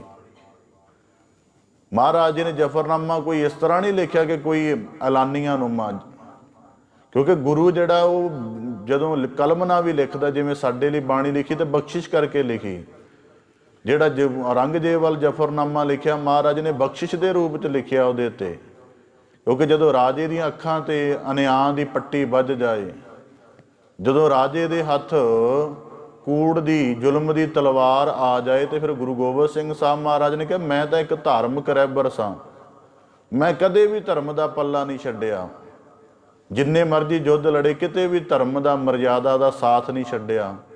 ਮੇਰੇ ਕੋਲ ਤਾਂ ਦਲ ਵੀ ਬੜੇ ਸੀਮਤ ਸਨ, ਪਰ ਤੂੰ ਤੇ ਰਾਜ ਤਖਤ ਦਾ ਹੋ ਕੇ ਵੀ ਤੇਰੇ ਕੋਲ ਰਾਜੇ ਵਾਲਾ ਨਾ ਮੁਸਲਮਾਨ ਵਾਲਾ ਨਾ ਕਿਸੇ ਚੰਗੇ ਕਿਰਦਾਰ ਸ਼ਖਸ ਵਾਲਾ ਧਰਮ ਨਿਭਾ ਹੋਇਆ। ਕਹਿੰਦੇ ਜਦੋਂ ਜਦੋਂ ਇਬਾਰਤ ਪੜ੍ਹਦਾ ਸੀ ਕਈ ਵਾਰੀ ਮਤਲਬ ਉਹਨੂੰ ਰੁਕਣਾ ਪੈਂਦਾ ਸੀ, ਕਈ ਵਾਰੀ ਲੰਮੇ ਲੰਮੇ ਸਾਹ ਭਰਦਾ ਸੀ। ਵੀ ਜਦੋਂ ਉਹਦੇ ਪੱਖਾਂ ਤੋਂ ਇਹ ਅੰਧਕਾਰ ਦੀ ਪੱਟੀ ਲਾਈ, ਜਿਹੜਾ ਸਮਝਦਾ ਮੈਂ ਇਸਲਾਮ ਦੀ ਸਥਾਪਨਾ ਕਰ ਰਿਹਾ। ਜਦੋਂ ਮਹਾਰਾਜ ਨੇ ਲਿਖਿਆ ਵੀ ਤੂੰ ਤੇ ਬੁੱਤ ਪ੍ਰਸਤਾਂ ਦੀ ਸ਼ਹਿ ਤੇ ਲੜਦਾ ਰਿਹਾ, ਪਹਾੜੀਆਂ ਦੀ ਸ਼ਹਿ ਤੇ, ਫਿਰ ਇਹਨੂੰ ਆਇਆ ਵੀ ਉਂਝ ਤਾਂ ਮੈਂ ਧਰਮ ਇਸਲਾਮ ਸਥਾਪਨ ਕਰਨਾ ਚਾਹੁੰਦਾ ਕਿ ਬੁੱਤ ਪ੍ਰਸਤ ਰਹਿਣ ਨਾ, ਪਰ ਜਿੰਨੇ ਜੰਗਾਂ ਦੇ ਲਈ ਮੈਂ ਮਹਾਰਾਜ ਦੇ ਖਿਲਾਫ ਸੈਨਾ ਭੇਜੀ ਉਹ ਸਾਰੀ ਬੁੱਤ ਪ੍ਰਸਤਾਂ ਦੀ ਮਦਦ ਲਈ ਸੀ, ਭਾਵ ਕਿ ਪਹਾੜੀਆਂ ਦੀ ਮਦਦ ਲਈ ਸੀ। ਇਹ ਜਦੋਂ ਪੱਤਰ ਦੇਖ ਕੇ ਕਹਿੰਦੀ ਉਹਦੀ ਜਾਨ ਬੜੀ ਮੁਸ਼ਕਲ ਦੇ ਨਾਲ ਨਿਕਲੀ ਔਰੰਗਜ਼ੇਬ ਦੀ। ਮਹਾਰਾਜ ਨੇ ਆਪਣੀ ਕਲਮ ਦਾ ਤੇਜ ਪ੍ਰਕਾਸ਼ ਜਫਰਨਾਮੇ ਦੁਆਰਾ ਕੀਤਾ। ਹੁਣ ਇਹ ਸਤਿਗੁਰੂ ਗੁਰੂ ਗੋਬਿੰਦ ਸਿੰਘ ਸਾਹਿਬ ਮਹਾਰਾਜ ਦੇ ਲਸਾਨੀ ਧਰਮ ਯੁੱਧ ਦੀ ਗਾਥਾ ਜਿਹੜੀ ਆਨੰਦਪੁਰ ਸਾਹਿਬ ਤੋਂ ਸ਼ੁਰੂ ਹੋ ਕੇ ਇੱਥੋਂ ਤੱਕ ਵਾਪਰਦੀ ਹੈ। ਗੁਰੂ ਗੋਬਿੰਦ ਸਿੰਘ ਸਾਹਿਬ ਮਹਾਰਾਜ ਜੀ ਦੀ ਜਿਹੜੀ ਸ਼ਾਨ ਹੈ ਨਾ, ਉਹਨਾਂ ਦੀ ਜਿਹੜੀ ਅਜ਼ਮਤ ਹੈ, ਜਿਹੜੀ ਉਹਨਾਂ ਦੀ ਬ੍ਰਹਮੰਡੀ ਸਰੂਪ ਵਾਲੀ ਸ਼ਖਸੀਅਤ ਹੈ, ਉਹਦਾ ਵਰਣਨ ਨਹੀਂ ਹੋ ਸਕਦਾ। ਪਰ ਗੁਰੂ ਗੋਬਿੰਦ ਸਿੰਘ ਸਾਹਿਬ ਮਹਾਰਾਜ ਜੀ ਨੂੰ ਜਦੋਂ ਅਸੀਂ ਜੀਵਨ ਵੱਲ ਦੇਖਦੇ ਹਾਂ ਤਾਂ ਗੁਰੂ ਗੋਬਿੰਦ ਸਿੰਘ ਸਾਹਿਬ ਮਹਾਰਾਜ ਜੀ ਦੀ ਸ਼ਖਸੀਅਤ ਵਿੱਚ ਸਾਰਾ ਬ੍ਰਹਮੰਡ ਚੱਲਦਾ ਹੋਇਆ ਨਜ਼ਰ ਆਉਂਦਾ ਹੈ। ਗੁਰੂ ਗੋਬਿੰਦ ਸਿੰਘ ਸਾਹਿਬ ਮਹਾਰਾਜ ਜੀ ਨੂੰ ਜੇ ਅਸੀਂ ਚੋਜੀ ਪ੍ਰੀਤਮ ਦੇ ਰੂਪ ਵਿੱਚ ਦੇਖਣਾ ਹੋਵੇ, ਗੁਰੂ ਨਾਨਕ ਦੇਵ ਸਾਹਿਬ ਜੀ ਨੇ ਕਿਹਾ ਨਾ ਹਮ ਹਿੰਦੂ ਨਾ ਮੁਸਲਮਾਨ, ਤੀਸਰ ਪੰਥ ਸਾਡਾ ਹੋਏਗਾ, ਜਿਹੜਾ ਦੋਵਾਂ ਤੇ ਮਿਹਰ ਵੀ ਕਰੇਗਾ ਤੇ ਦੋਹਾਂ ਤੋਂ ਨਿਆਰਾ ਵੀ ਹੋਏਗਾ। ਮਹਾਰਾਜ ਦੇ ਜੀਵਨ ਦੇ ਚੋਜੀ ਪ੍ਰੀਤਮ ਦੀ ਰਮਜ ਦੇਖੋ। ਜਦੋਂ ਮਹਾਰਾਜ ਪਟਨੇ ਦੀ ਧਰਤੀ ਨੇ ਤੇ ਭੀਖਣ ਸ਼ਾਹ ਦੀਆਂ ਦੋ ਕੁੱਜੀਆਂ ਦੇ ਉੱਪਰ ਮਹਾਰਾਜ ਜੀ ਨੇ ਹੱਥ ਰੱਖੇ ਨੇ, ਤੇ ਭੀਖਣ ਸ਼ਾਹ ਵਰਗੇ ਨੂੰ ਨਿਸ਼ਚਾ ਹੋ ਗਿਆ ਵੀ ਇਹ ਦੋਵਾਂ ਦੇ ਉੱਪਰ ਨਵਾਜ਼ਿਸ਼ ਕਰਨਗੇ, ਦੋਵਾਂ ਨੂੰ ਪਾਲਣਗੇ ਵੀ, ਪਰ ਦੋਵਾਂ ਤੋਂ ਨਿਆਰੇ ਵੀ ਰਹਿਣਗੇ। ਉਹ ਅਸੀਂ ਆਮ ਨੁਕਤੇ ਤੋਂ ਕਹਿ ਸਕਦੇ ਜੀ ਉਹ ਇੱਕ ਬਚਪਨ ਦੀ ਸਰਲ ਸੁਭਾਵਕ ਘਟਨਾ, ਆਮ ਜਿਹੜੀ ਤਾਰਕਿਕ ਮਾਨਸਿਕਤਾ ਹੁੰਦੀ ਹੈ, ਪਰ ਜਿਹੜੀ ਗੁਰ ਰਮਜ ਨੂੰ ਸਮਝਣ ਵਾਲੀ ਸ਼ਰਧਾ ਰੂਪ ਗਿਆਨ ਰੂਪ ਮਾਨਸਿਕਤਾ ਹੁੰਦੀ ਉਹ ਉਹਨੂੰ ਸਾਖੀ ਸਮਝਦੀ ਹੈ। ਜਿਸ ਦਿਨ ਮਚੋਜੀ ਪ੍ਰੀਤਮ ਨੇ ਬਚਪਨ ਦੇ ਵਿੱਚ ਕਰਮ ਪ੍ਰਗਟਾਇਆ, ਤੇ ਜਿਸ ਦਿਨ ਮਹਾਰਾਜ ਜੀ ਨੇ ਉੱਚ ਦੇ ਪੀਰ ਦਾ ਚੋਜ ਧਾਰਨ ਕੀਤਾ, ਤੇ ਮਹਾਰਾਜ ਜੀ ਦੇ ਜਿਹੜੇ ਅਗਲੇ ਪਾਵੇ ਹਨ ਮੰਜੀ ਦੇ ਪਲੰਗ ਦੇ, ਉਹ ਫੜੇ ਨੇ ਗਨੀ ਖਾਨ ਨਬੀ ਖਾਨ, ਤੇ ਜਿਹੜੇ ਮਗਰਲੇ ਪਾਵੇ ਹਨ ਉਹਨਾਂ ਦੇ ਭਾਈ ਦਇਆ ਸਿੰਘ ਧਰਮ ਸਿੰਘ ਮਾਨ ਸਿੰਘ ਲੱਗੇ ਨੇ, ਜਿਨ੍ਹਾਂ ਦਾ ਮੂਲ ਜਿਹੜਾ ਜਨਮ ਹੈ ਉਹ ਹਿੰਦੂ ਪਰਿਵਾਰਾਂ 'ਚ ਹੋਇਆ। ਇਹ ਚੋਜੀ ਪ੍ਰੀਤਮ ਦੇ ਜੀਵਨ ਦੀ ਘਟਨਾ ਦੇਖੋ ਕਿ ਉਹ ਦੋ ਧਰਮਾਂ ਨੂੰ ਮਿਲ ਕੇ ਉਹਨਾਂ ਦਾ ਸਾਂਝਾ ਰਹਿਬਰ ਬਣਦਾ ਹੈ। ਗੁਰੂ ਗੋਬਿੰਦ ਸਿੰਘ ਸਾਹਿਬ ਮਹਾਰਾਜ ਤੋਂ ਵੱਡਾ ਦਾਨੀ ਕੌਣ ਹੋਏਗਾ? ਅਸੀਂ ਕਹਿੰਦੇ ਦੁਨੀਆ ਦੇ ਵਿੱਚ ਮੈਂ 1 ਰੁਪਈਆ 10 ਲੱਖ 20 ਕਰੋੜ ਦਾਨ ਕੀਤਾ, ਘਰ ਦਾਨ ਕੀਤਾ, ਉਹ ਦਾਨ ਕੀਤਾ। ਮਾਇਆ ਬਹੁਤ ਤੋਂ ਬਹੁਤ ਵੱਧ ਲੋਕੀ ਦਾਨ ਕਰ ਸਕਦੇ ਨੇ, ਔਰ ਅੱਜ ਕਰਦੇ ਵੀ ਨੇ। ਜਿਨ੍ਹਾਂ ਦੀ ਖਰਬਾਂ 'ਚ ਮਾਇਆ ਉਹ ਕਰੋੜਾਂ ਦਾਨ ਵੀ ਕਰਦੇ ਨੇ। ਪਰ ਜਦੋਂ ਦਾਨੀਆਂ ਦੀ ਸੂਚੀ ਲੱਭਣੀ ਹੋਊਗੀ, ਜਦੋਂ ਦਾਨੀਆਂ ਦੀ ਵੱਡੀ ਲਾ ਮਿਸਾਲ ਸੂਚੀ ਲੱਭਣੀ ਹੋਏਗੀ, ਤੇ ਗੁਰੂ ਗੋਬਿੰਦ ਸਿੰਘ ਸਾਹਿਬ ਮਹਾਰਾਜ, ਦੀਨ ਦੀ ਰੱਖਿਆ ਕਰਨ ਵਾਲੇ ਗੁਰੂ ਗੋਬਿੰਦ ਸਿੰਘ ਸਾਹਿਬ ਮਹਾਰਾਜ 9 ਸਾਲ ਦੀ ਉਮਰ 'ਚ ਕਸ਼ਮੀਰੀ ਪੰਡਤ ਚੱਲ ਕੇ ਆਏ ਆਨੰਦਪੁਰ ਸਾਹਿਬ ਫਰਿਆਦ ਕਰਨ। ਮਹਾਰਾਜ ਕੋਲੋਂ ਫਰਿਆਦ ਕੀਤੀ ਤੇ ਨੌਵੇਂ ਪਾਤਸ਼ਾਹ ਜੀ ਨੇ ਕਿਹਾ ਕਿ ਕਿਸੇ ਪਰਮ ਸੂਰਬੀਰ ਦੇ ਸੀਸ ਦਾ ਬਲੀਦਾਨ ਚਾਹੀਦਾ ਹੈ। ਬਚਪਨ ਤੋਂ ਹੀ ਧਰਮ ਦੀ ਰੱਖਿਆ ਕਰਨ ਵਾਲੇ ਸਤਿਗੁਰੂ ਗੁਰੂ ਗੋਬਿੰਦ ਸਿੰਘ ਸਾਹਿਬ ਮਹਾਰਾਜ ਜੀ ਨੇ ਆਪਣੇ ਪਿਤਾ ਦੀ ਉੱਤਮ ਸਲਾਹ ਦੇ ਵਿੱਚ ਆਪਣੀ ਰਾਏ ਦਾ ਯੋਗਦਾਨ ਕੀਤਾ। ਮਹਾਰਾਜ ਨੇ ਕਿਹਾ ਤੁਹਾਡੇ ਤੋਂ ਵੱਡਾ ਸੂਰਬੀਰ ਮਹਾਬਲੀ ਕੌਣ ਹੋ ਸਕਦਾ? ਐਸਾ ਦਾਨੀ ਜਿਨੇ ਆਪਣੀ ਪੌਣੇ 9 ਸਾਲ ਦੀ ਮਾਤਰ ਉਮਰ ਦੇ ਵਿੱਚ ਆਪਣੀ ਜ਼ੁਬਾਨ ਤੋਂ ਆਪਣੀ ਰਸਨਾ ਤੋਂ ਇਹ ਵਚਨ ਕਹੇ, ਮਹਾਰਾਜ ਅਗਰ ਤੁਹਾਡੀ ਅਜ਼ਮਤ ਲਈ ਤੁਹਾਡੇ ਸੀਸ ਦੇ ਬਲੀਦਾਨ ਨਾਲ ਇਹ ਹਿੰਦੂ ਧਰਮ ਦੀ ਰੱਖਿਆ ਹੋ ਜਾਏ ਤੇ ਮੈਂ ਤੁਹਾਡੇ ਬਲੀਦਾਨ ਦੇ ਲਈ ਆਪਣੇ ਪਿਤਾ ਦੇ ਆਸਰੇ ਤੋਂ ਵਿਰਵਾ ਹੋਣਾ ਪ੍ਰਵਾਨ ਕਰਦਾ ਹਾਂ। ਐਸਾ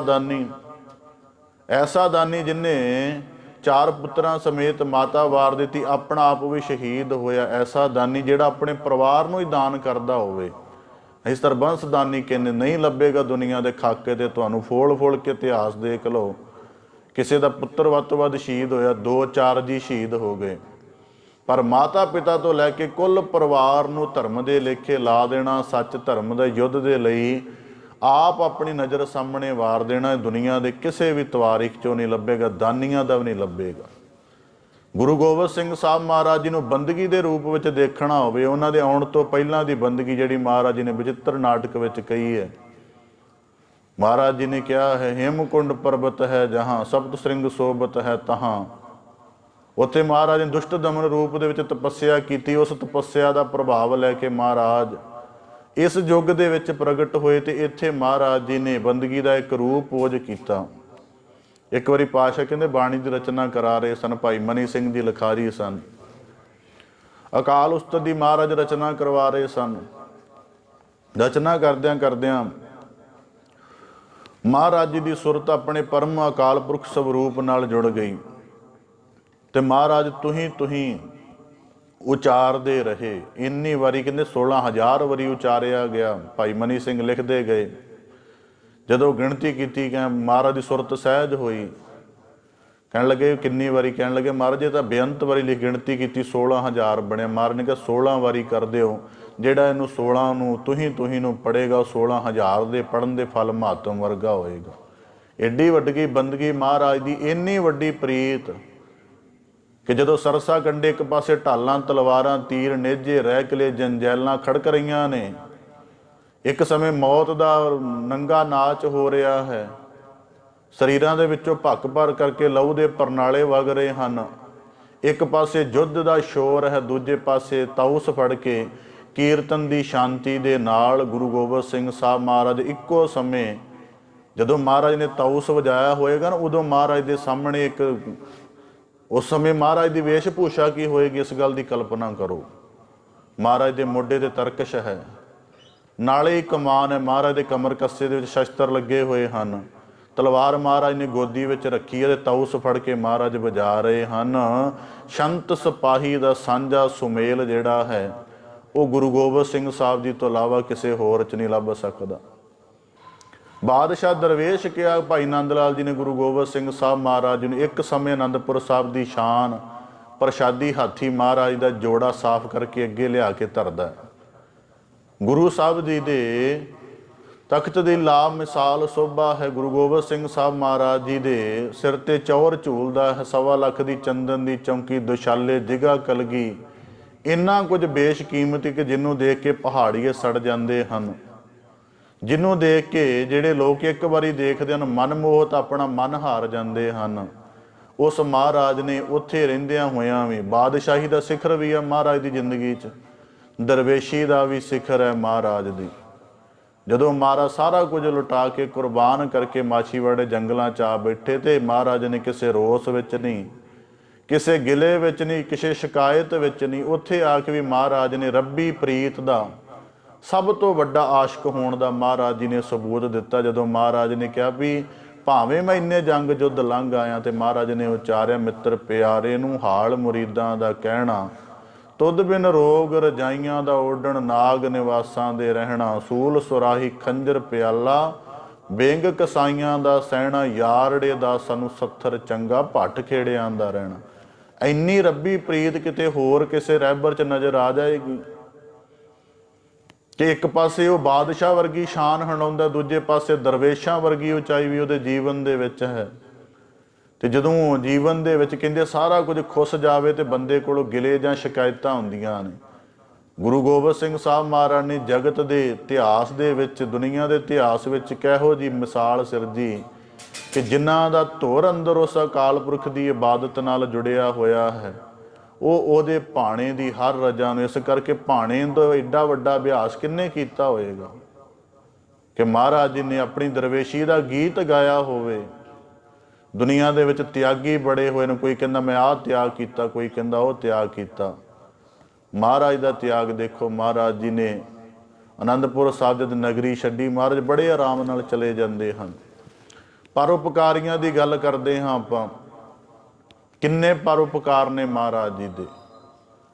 ਜਿਹੜੇ ਮਰਜ਼ੀ ਪਰਉਪਕਾਰ ਦੀ ਗੱਲ ਕਰ ਲਓ ਕਿਤੇ ਮਹਾਰਾਜ, ਸਭ ਤੋਂ ਵੱਡਾ ਪਰਉਪਕਾਰ ਮਹਾਰਾਜ ਜੀ ਦਾ ਭਾਰਤ ਵਰਸ਼ ਦੀ ਧਰਤੀ ਤੇ ਹੈ।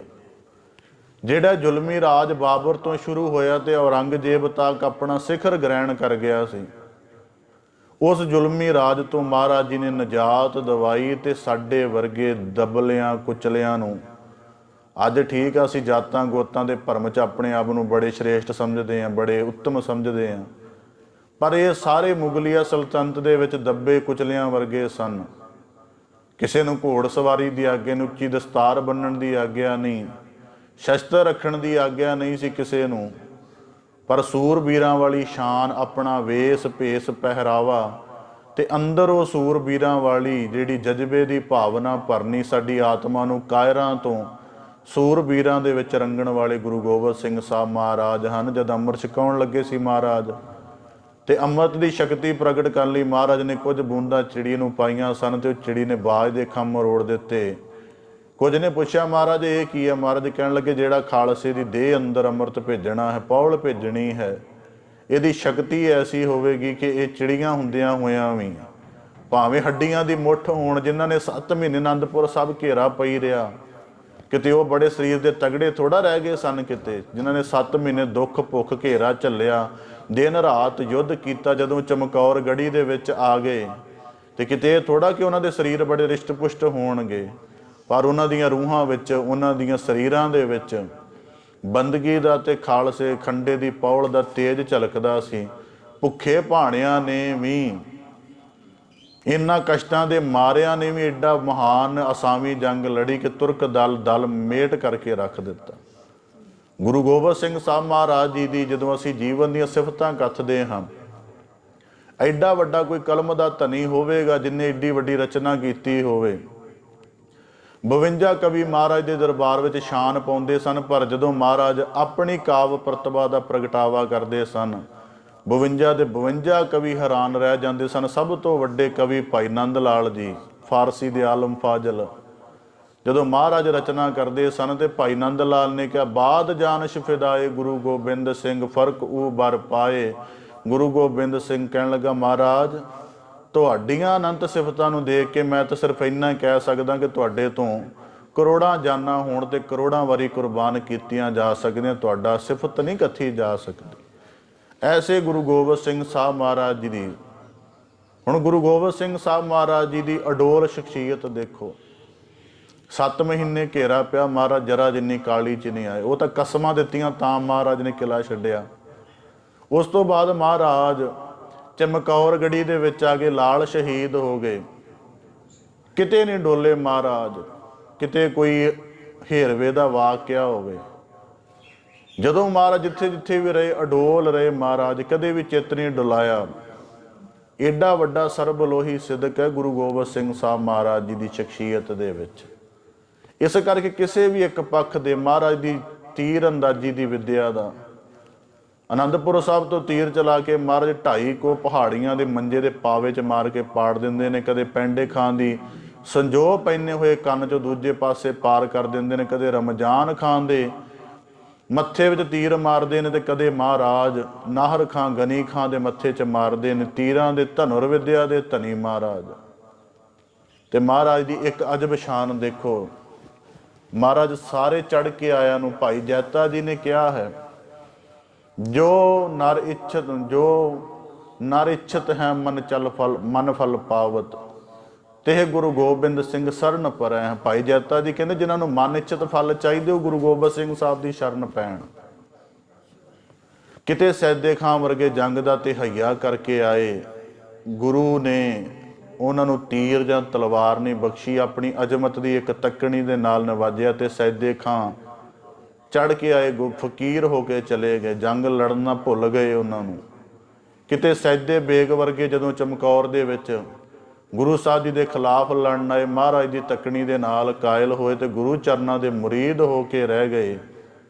ਏਡਾ ਵੱਡਾ ਗੁਰੂ, ਸਮਦ੍ਰਿਸ਼ਟਾ ਤੋਂ ਵੀ ਲੱਭਣੀ ਗੁਰੂ ਦੇ ਬਰਾਬਰ ਦੀ। ਜਦੋਂ ਅਨੰਦਪੁਰ ਸਾਹਿਬ ਦਾ ਭਿਆਨਕ ਯੁੱਧ ਮਚ ਰਿਹਾ ਸੀ ਤੇ ਭਾਈ ਕਨ੍ਹਈਆ ਜੀ ਮਸ਼ਕ ਨਾਲ ਪਾਣੀ ਪਿਆ, ਸਿੱਖਾਂ ਨੇ ਸ਼ਿਕਾਇਤ ਕੀਤੀ, ਰੋਸ ਕੀਤਾ ਥੋੜਾ ਜਿਹਾ, ਤੇ ਮਹਾਰਾਜ ਨੂੰ ਜਦੋਂ ਉਹਨੇ ਪੁੱਛਿਆ, ਉਹਨੇ ਕਿਹਾ ਮੈਂ ਤਾਂ ਬ੍ਰਹਮ ਦ੍ਰਿਸ਼ਟੀ ਸਭ ਪਾਸੇ ਆਪ ਨੂੰ ਦੇਖਦਾ।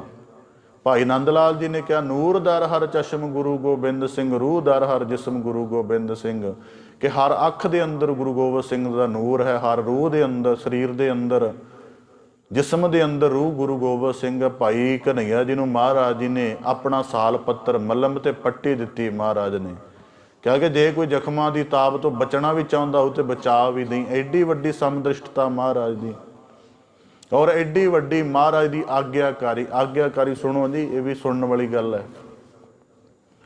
ਮਹਾਰਾਜ ਨੇ ਆਨੰਦਪੁਰ ਖਾਲਸੇ ਦੀ ਸਾਜਨਾ ਸਮੇਂ ਕਿਹਾ ਸੀ ਕਿ ਮੈਂ ਖਾਲਸੇ ਦਾ ਦਾਸ ਹਾਂ। ਇਹ ਗੱਲਾਂ ਦੋ ਦੇ ਵਿੱਚ ਇਤਿਹਾਸ ਕਰਕੇ ਵੱਡੀਆਂ ਮਿਲਦੀਆਂ। ਜਦੋਂ ਚਮਕੌਰਗੜ੍ਹੀ 'ਚ ਮਹਾਰਾਜ ਖੁਦ ਜੰਗ ਦੀ ਤਿਆਰੀ ਕਰ ਰਹੇ ਸਨ, ਖਾਲਸਾ ਰੋਕਣਾ ਚਾਹੁੰਦਾ ਸੀ, ਪਰ ਮਹਾਰਾਜ ਪੂਰੀ ਤਰ੍ਹਾਂ ਤਿਆਰ ਸਨ। ਉਸ ਸਮੇਂ ਜਦੋਂ ਖਾਲਸੇ ਨੇ ਪੰਜਾਂ ਦੇ ਰੂਪ 'ਚ ਹਾਜ਼ਰ ਹੋ ਕੇ ਆਗਿਆ ਕੀਤੀ ਕਿ ਮਹਾਰਾਜ ਨਹੀਂ, ਤੁਹਾਨੂੰ ਜੰਗ ਦੇ ਮੈਦਾਨ 'ਚੋਂ ਜਾਣਾ ਪਏਗਾ, ਤੁਸੀਂ ਨਹੀਂ ਲੜੋਗੇ। ਗੁਰੂ ਗੋਬਿੰਦ ਸਿੰਘ ਸਾਹਿਬ ਮਹਾਰਾਜ ਜੀ ਨੇ ਪੰਥ ਦਾ ਵਾਲੀ ਹੋ ਕੇ ਵੀ ਪੰਥ ਦਾ ਹੁਕਮ ਮੰਨਿਆ। ਇੱਥੇ ਅਸੀਂ ਕਿਸੇ ਦੀ ਗੱਲ ਮੰਨ ਕੇ ਰਾਜੀ ਨਹੀਂ।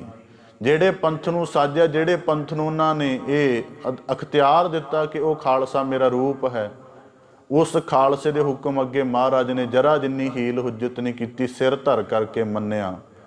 ਜਦੋਂ ਮਹਾਰਾਜ ਜੀ ਨੇ ਫਿਰ ਇੱਕ ਵਾਰੀ ਖਾਲਸੇ ਦੀ ਪਰਖ ਕਰਨ ਦੇ ਲਈ ਦਾਦੂ ਦੀ ਸਮਾਧ ਤੇ ਤੀਰ ਦੀ ਨੋਕ ਨਾਲ ਮੱਥਾ ਟੇਕਿਆ ਸੀ ਨਾ, ਖਾਲਸੇ ਨੇ ਕਿਹਾ ਮਹਾਰਾਜ ਆਪ ਜੀ ਨੇ ਜਾਣ ਕੇ ਮੱਥਾ ਟੇਕਿਆ, ਆਪ ਜੀ ਨੂੰ ਤਨਖਾਹ ਲੱਗੇਗੀ। ਮਹਾਰਾਜ ਨੇ ਕਿਹਾ ਕਿ ਮੈਂ ਬਿਲਕੁਲ ਤਨਖਾਹ ਦੇ ਲਈ ਹਾਜ਼ਰ ਹਾਂ। ਤੇ ਪੰਥ ਦਾ ਵਾਲੀ ਹੋ ਕੇ ਆਪਣੇ ਪੰਥ ਕੋਲੋਂ ਮਹਾਰਾਜ ਨੇ ਉਹਦਾ ਸਿਰ ਧਰ ਹੁਕਮ ਵੀ ਮੰਨਿਆ, ਉਹਨਾਂ ਦਾ ਗੁਰਮਤਾ ਵੀ ਮੰਨਿਆ, ਉਹਨਾਂ ਦੀ ਤਨਖਾਹ ਵੀ ਮੰਨੀ। ਅੱਜ ਅਸੀਂ ਪੰਥ ਦੇ ਥੋੜ੍ਹੇ ਜਿਹੇ ਹਲਕੇ ਫੁਲਕੇ ਜੇ ਮੈਂਬਰ ਬਣ ਜਾਂਦੇ ਹਾਂ, ਅਸੀਂ ਪੰਥ ਦੀ ਆਗਿਆ ਦੀ ਪਰਵਾਹ ਹੀ ਨਹੀਂ ਕਰਦੇ। ਪੰਥ ਜੋ ਮਰਜ਼ੀ ਕਹਿੰਦਾ ਰਵੇ। ਇੱਕ ਪੰਥ ਨੇ, ਸਾਡੀ ਪੰਥ ਦੀ ਆਗਿਆ ਨੇ ਕਹਿ ਦਿੱਤਾ ਕਿ ਜੀ ਆਹ 15 ਦਿਨ ਥੋੜ੍ਹਾ ਬੰਦਿਆਂ ਵਾਂਗੂ ਮਨਾਇਓ। ਤੇ ਆਹ ਦਿਨਾਂ 'ਚ ਵੀ ਸਿੱਖਾਂ ਦੇ ਘਰਾਂ 'ਚ ਚਿਕਨ ਪਾਰਟੀਆਂ ਚੱਲਦੀਆਂ ਫਿਰਦੀਆਂ, ਸ਼ਰਾਬਾਂ ਦੇ ਜਾਮ ਟਕਰਾਉਂਦੇ ਫਿਰਦੇ ਨੇ। ਮਤਲਬ ਜੇ ਅਸੀਂ ਪੰਥ ਨੂੰ ਮੰਨ ਕਿੱਥੇ ਰਾਜੀ? ਜਿਹਦਾ ਦਿਨ ਮਨਾ ਰਹੇ ਉਹ ਤੇ ਆਪਣੇ ਪੰਥ ਨੂੰ ਸਾਧ ਕੇ ਉਹਦਾ ਦਾਸ ਬਣ ਕੇ ਰਿਹਾ ਸਾਰੀ ਜ਼ਿੰਦਗੀ ਗੁਰੂ ਗੋਬਿੰਦ ਸਿੰਘ ਸਾਹਿਬ ਮਹਾਰਾਜ। ਜਿਹੜੇ ਮਹਾਰਾਜ ਦੇ 2 ਪੁੱਤਰ ਸ਼ਹੀਦ ਹੋਣ, ਜਿਹੜਾ ਏਡੇ ਵੱਡੇ ਖਾਲਸੇ ਨੂੰ ਸਾਜ ਕੇ 13 ਲੜਾਈਆਂ ਜਿੱਤ ਸਕਦਾ, ਕੀ ਉਹਦਾ ਆਪਣਾ ਮਨ ਜੰਗ 'ਚ ਲੜਨ ਨੂੰ ਨਹੀਂ ਕਰਦਾ ਹੋਏਗਾ? ਜਿਹੜਾ ਏਡੇ ਵੱਡੇ ਦਲ ਸਾਜਦਾ ਹੋਵੇ। ਉਸ ਗੁਰੂ ਗੋਬਿੰਦ ਸਿੰਘ ਸਾਹਿਬ ਮਹਾਰਾਜ ਨੇ ਚਮਕੌਰਗੜ੍ਹੀ ਦੇ ਵਿੱਚ ਖਾਲਸੇ ਦਾ ਹੁਕਮ ਮੰਨਿਆ, ਪੰਥ ਦੀ ਆਗਿਆ ਦੇ ਤਾਬਿਆਦਾਰ ਰਹੇ। ਦੁਨੀਆ 'ਚ ਇਹੋ ਜਿਹਾ ਮੁਰਸ਼ਿਦ ਨਹੀਂ ਲੱਭਣਾ। ਆਪਣੇ ਮੁਰੀਦਾਂ 'ਤੇ ਹੁਕਮ ਚਲਾਉਣ ਵਾਲੇ ਤਾਂ ਬੜੇ ਆਏ, ਪਰ ਆਪਣੇ ਮੁਰੀਦਾਂ ਦਾ ਦਾਸ ਬਣ ਕੇ ਰਹਿਣ ਵਾਲੇ ਕੇਵਲ ਗੁਰੂ ਗੋਬਿੰਦ ਸਿੰਘ ਸਾਹਿਬ ਮਹਾਰਾਜ ਹੈ। ਕਿੰਨੀਆਂ ਸਿਫਤਾਂ ਨੇ ਮਹਾਰਾਜ ਦੇ ਜੀਵਨ ਵਿੱਚ, ਤੱਕੋ ਤਾਂ ਸਹੀ ਮਹਾਰਾਜ ਦੇ ਜੀਵਨ ਦੇ ਵਿੱਚ। ਜਿੰਨੀਆਂ ਵੀ ਸਿਫਤਾਂ ਦੀ ਗੱਲ ਕਰੋਗੇ ਮਹਾਰਾਜ ਦੇ ਜੀਵਨ ਦੇ ਵਿੱਚ, ਕਿਲਿਆਂ ਦੇ ਮਾਲਕ ਗੜੀਆਂ ਦੇ ਵਿੱਚ ਆ ਕੇ ਯੁੱਧ ਕਰਦੇ ਨੇ, ਜਿਨ੍ਹਾਂ ਦੇ ਉੱਪਰ ਲੋਕ ਜਾਨ ਜਿਹੜੀ ਹੈ ਫਿਦਾ ਕਰਦੇ ਸਨ, ਵਾਰ ਦਿੰਦੇ ਸਨ। ਉਹ ਮਹਾਰਾਜ ਉਹਨਾਂ ਵਿਖਮ ਹਾਲਾਤਾਂ ਦੇ ਵਿੱਚੋਂ ਵੀ ਲੰਘ ਕੇ ਸਾਨੂੰ ਜੀਵਨ ਦਿਖਾ ਗਏ ਕਿ ਜਦੋਂ ਉਹਨਾਂ ਦੇ ਆਪਣੇ ਪਿਤਾ ਦੇ ਵਾਕ ਉਹਨਾਂ ਦੇ ਸੱਚ ਹੋਏ ਕਿ ਸੁੱਖ ਮੈਂ ਬਹੁਤ ਸੰਗੀ ਭਏ, ਦੁੱਖ ਮੈਂ ਸੰਗ ਨਾ ਕੋਏ। ਕਿੰਨਿਆਂ ਨੇ ਮਹਾਰਾਜ ਜੀ ਦਾ ਸਾਥ ਛੱਡ ਦਿੱਤਾ ਔਖੇ ਸਮੇਂ ਦੇ ਵਿੱਚ, ਪਰ ਮਹਾਰਾਜ ਨੇ ਚਾਹੇ ਬਿਦਾਵਾ ਲੈ ਕੇ 40 ਸਿੰਘ, ਮਹਾਰਾਜ ਨੇ ਉਹਨਾਂ ਦੀ ਬੇਮੁਖਤਾ ਨੂੰ ਬੇਮੁਖਤਾ ਨਹੀਂ ਮੰਨਿਆ। ਐਡਾ ਵੱਡਾ ਤੁਹਾਨੂੰ ਰਹਿਮ ਵਾਲਾ ਪੀਰ ਕਿੱਥੋਂ ਮਿਲ ਜਾਏਗਾ? ਬਿਦਾਵਾ ਲੈ ਕੇ ਨਾ ਮਹਾਰਾਜ ਜਦੋਂ ਅਨੰਦਪੁਰ ਸਾਹਿਬ ਨਿਕਲੇ ਨਾ, ਮਹਾਰਾਜ ਨੇ 2 ਚੀਜ਼ਾਂ ਸੰਭਾਲੀਆਂ ਸਨ ਜੀ।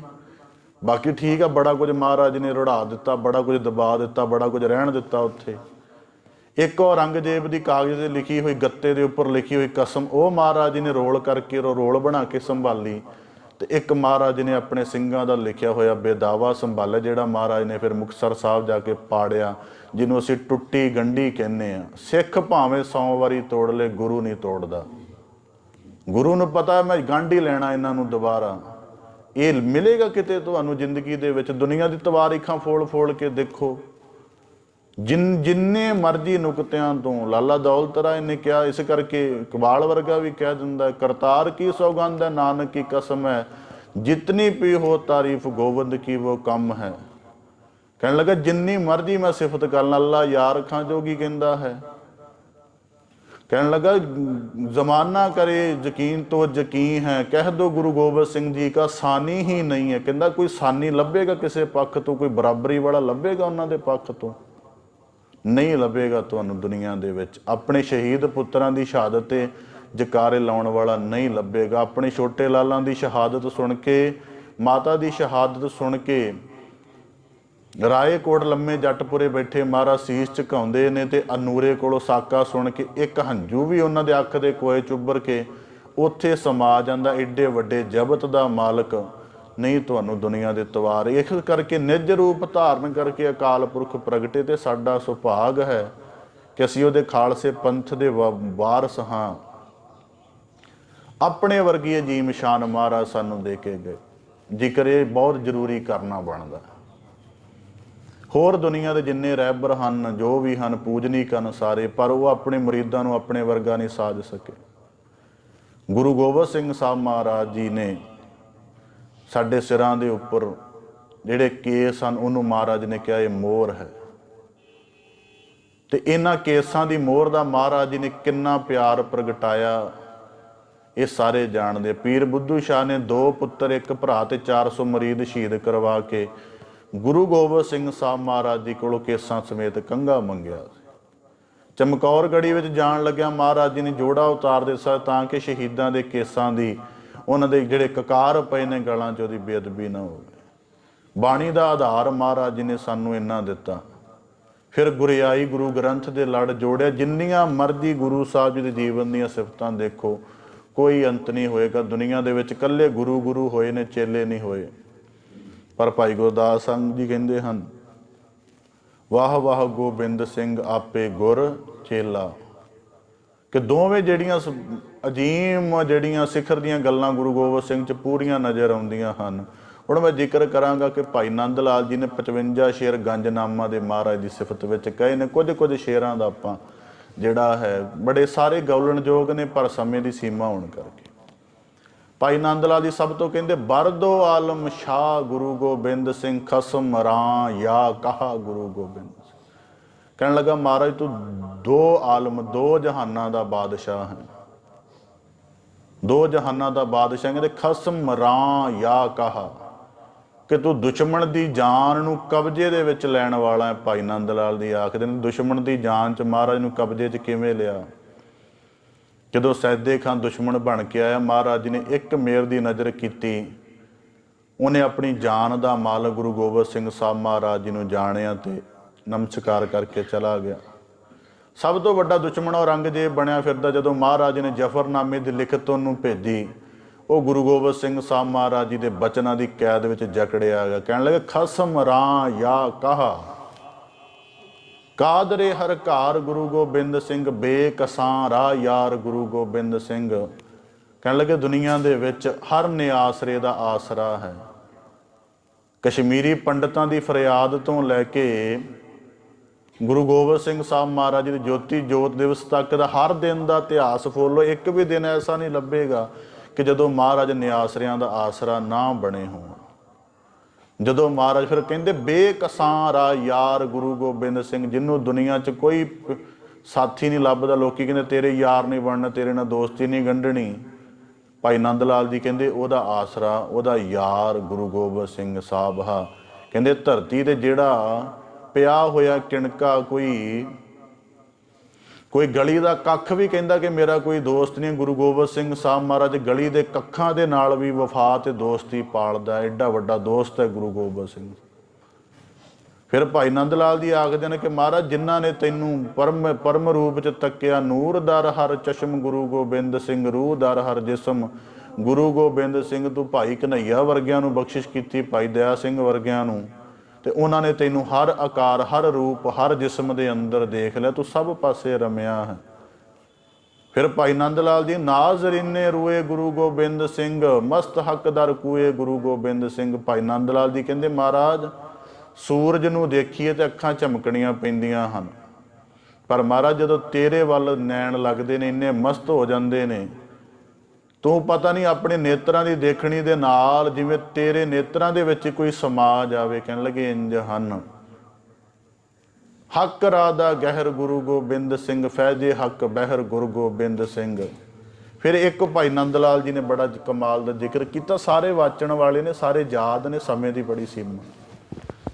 ਭਾਈ ਨੰਦ ਲਾਲ ਜੀ ਨੇ ਕਿਹਾ, ਕਦਰ ਕੁਦਰਤ ਪੇਸ਼ ਗੁਰੂ ਗੋਬਿੰਦ ਸਿੰਘ, ਇਨਕੇ ਯਾਦ ਆਦੇਸ਼ ਗੁਰੂ ਗੋਬਿੰਦ ਸਿੰਘ।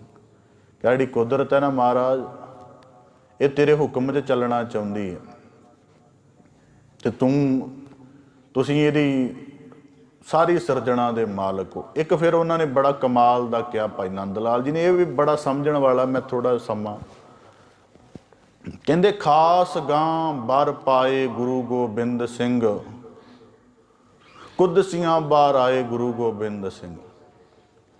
ਕਹਿਣ ਲੱਗੇ ਰੱਬ ਦੇ ਜਿੰਨੇ ਨਿਕਟ ਵਰਤੀ ਆ ਨਾ, ਰੱਬ ਦੀ ਦਰਗਾਹ ਦੇ ਜਿੰਨੇ ਫਰਿਸ਼ਤੇ ਆ, ਭਾਈ ਨੰਦ ਲਾਲ ਜੀ ਕਹਿੰਦੇ ਮਹਾਰਾਜ ਉਹ ਸਾਰੇ ਤੇਰੇ ਸੰਗੀ ਨੇ।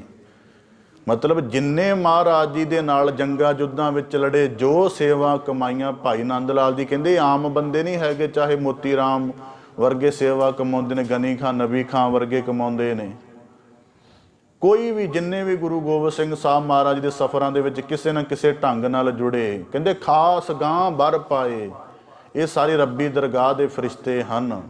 ਕੁਦਸੀਆਂ ਬਾਹਰ ਆਏ, ਕਿ ਇਹ ਸਾਰੇ ਰੱਬ ਦੇ ਜਿਹੜੇ ਨਿਕਟਵਰਤੀ ਫਰਿਸ਼ਤੇ ਹਨ, ਉਹ ਗੁਰੂ ਗੋਬਿੰਦ ਸਿੰਘ ਸਾਹਿਬ ਮਹਾਰਾਜ ਜੀ ਦੇ ਸੇਵਕ ਬਣ ਕੇ ਆਏ ਨੇ, ਤੇ ਰੱਬ ਆਪਣੇ ਰੂਪ ਦੀ ਆਪ ਸੇਵਾ ਆਪਣੇ ਨਿਕਟਵਰਤੀਆਂ ਕੋਲੋਂ ਕਰਾ ਰਿਹਾ। ਮਤਲਬ ਜਿਹੜੇ ਗੁਰੂ ਗੋਬਿੰਦ ਸਿੰਘ ਸਾਹਿਬ ਜੀ ਨਾਲ ਕਿਸੇ ਵੀ ਕਰਮ ਕਰਕੇ ਨਾਲ ਆਏ, ਉਹ ਆਮ ਨਹੀਂ ਸਨ, ਰੱਬੀ ਦਰਗਾਹ ਦੇ ਫਰਿਸ਼ਤੇ ਸਨ, ਉਹਦੀ ਸੇਵਾ ਲਈ ਉਹਦੇ ਨਾਲ ਹੀ ਆਏ ਸਨ।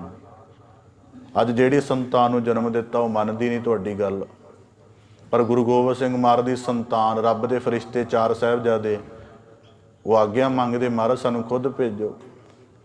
ਇਸ ਕਰਕੇ ਭਾਈ ਨੰਦ ਲਾਲ ਜੀ ਨੇ ਬੜੀ ਸਿਫਤ ਕੀਤੀ, ਤੇ ਗੁਰੂ ਸਾਹਿਬ ਜੀ ਦੇ ਇੱਕ ਬੜੀ ਮਾਰ, ਫਿਰ ਭਾਈ ਨੰਦ ਲਾਲ ਨੇ ਕਿਹਾ ਬਾਦ ਜਾਨ ਸ਼ਫਿਦਾਏ ਗੁਰੂ ਗੋਬਿੰਦ ਸਿੰਘ ਫਰਕ ਊ ਬਰ ਪਾਏ ਗੁਰੂ ਗੋਬਿੰਦ ਸਿੰਘ। ਕਹਿਣ ਲੱਗੇ ਮਹਾਰਾਜ ਜਦੋਂ ਮੈਂ ਤੈਨੂੰ ਦੇਖਦਾ ਜਾਨ ਕੁਰਬਾਨ ਕਰਨ ਨੂੰ ਜੀ ਕਰਦਾ।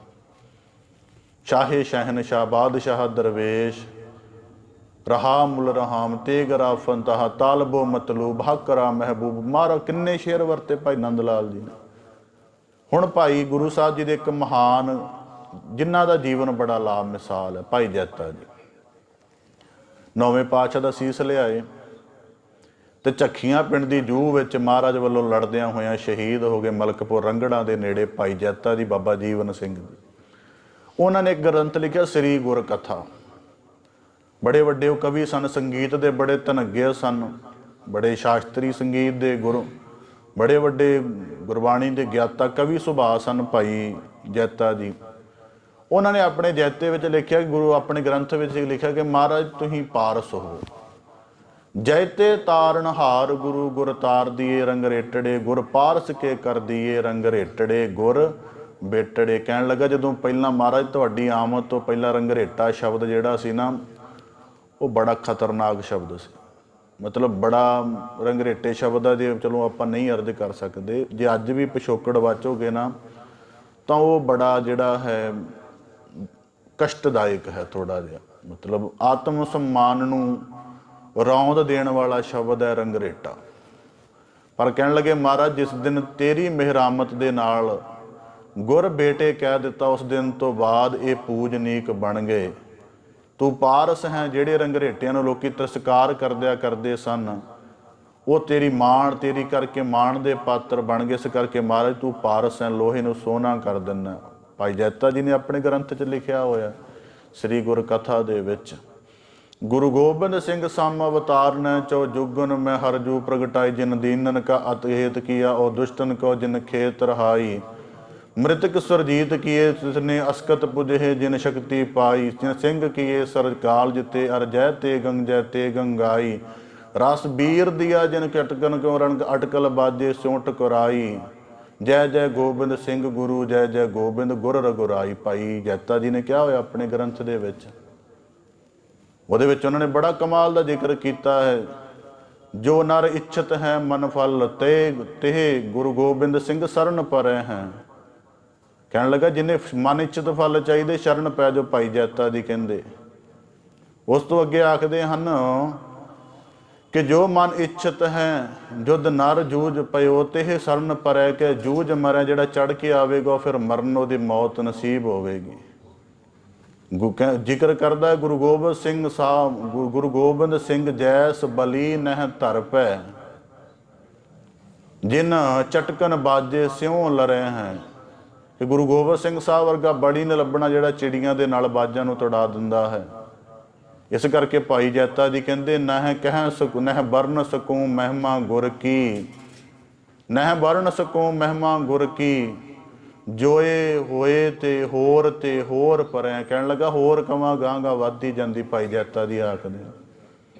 ਗੁਰੂ ਗੋਬਿੰਦ ਸਿੰਘ ਸਾਹਿਬ ਮਹਾਰਾਜ ਜੀ ਦੇ ਸ਼ਾਨ ਦੇ ਵਿੱਚ ਬੜਿਆਂ ਨੇ ਕਿਹਾ, ਸਭ ਬੜਾ ਕੁਝ ਕਿਹਾ ਗੁਰੂ ਗੋਬਿੰਦ ਸਿੰਘ ਮਹਾਰਾਜ ਦੀ ਸ਼ਾਨ ਦੇ ਵਿੱਚ। ਕਵੀ ਭਾਈ ਸੰਤੋਖ ਸਿੰਘ ਜੀ ਨੇ ਜ਼ਿਕਰ ਕੀਤਾ, ਸ਼ਾਇ ਜਾਤੀ ਏਕਤਾ ਅਨੇਕਤਾ ਬਿਲਾਏ ਜਾਤੀ ਹੋਵਤੀ ਕੁਚੀਲ ਤੱਕ ਤੇਬਨ ਕੁਰਾਨ ਕੀ, ਪਾਪ ਪਰਪੱਕ ਜਾਤੇ ਧਰਮ ਗਰਕ ਜਾਤੇ ਵਰਨ ਗਰਕ ਜਾਤੇ ਸਹਿਤ विधान की, देवी देव देहरे संतोख सिंह दूर होते रीत मिट जाती कथा बेदन पुराण की। श्री गुरु गोबिंद सिंह पावन परम सूर मूर्त न होती जो पै करुणा निदान की। कवि संतोख सिंह जी कहते महाराज जे तुहाडा अवतार ना हुंदा, हिंदुस्तान की एक याद एक धर्म लभदा, वो इस्लाम होना सी। जिवें अल्लाह यार खां जोगी ने लिखिया होया कि अगर ना होते गुरु गोबिंद सिंह सुन्नत होती सब की, ना कहूँ अब की ना कहूँ तब की। उन्होंने क्या होया, भाई कवि भाई संतोख सिंह जी चूड़ामण कवि आखते हैं कि गुरु गोबिंद सिंह साहब महाराज नाम दे एक धर्म एक मजहब होना सी।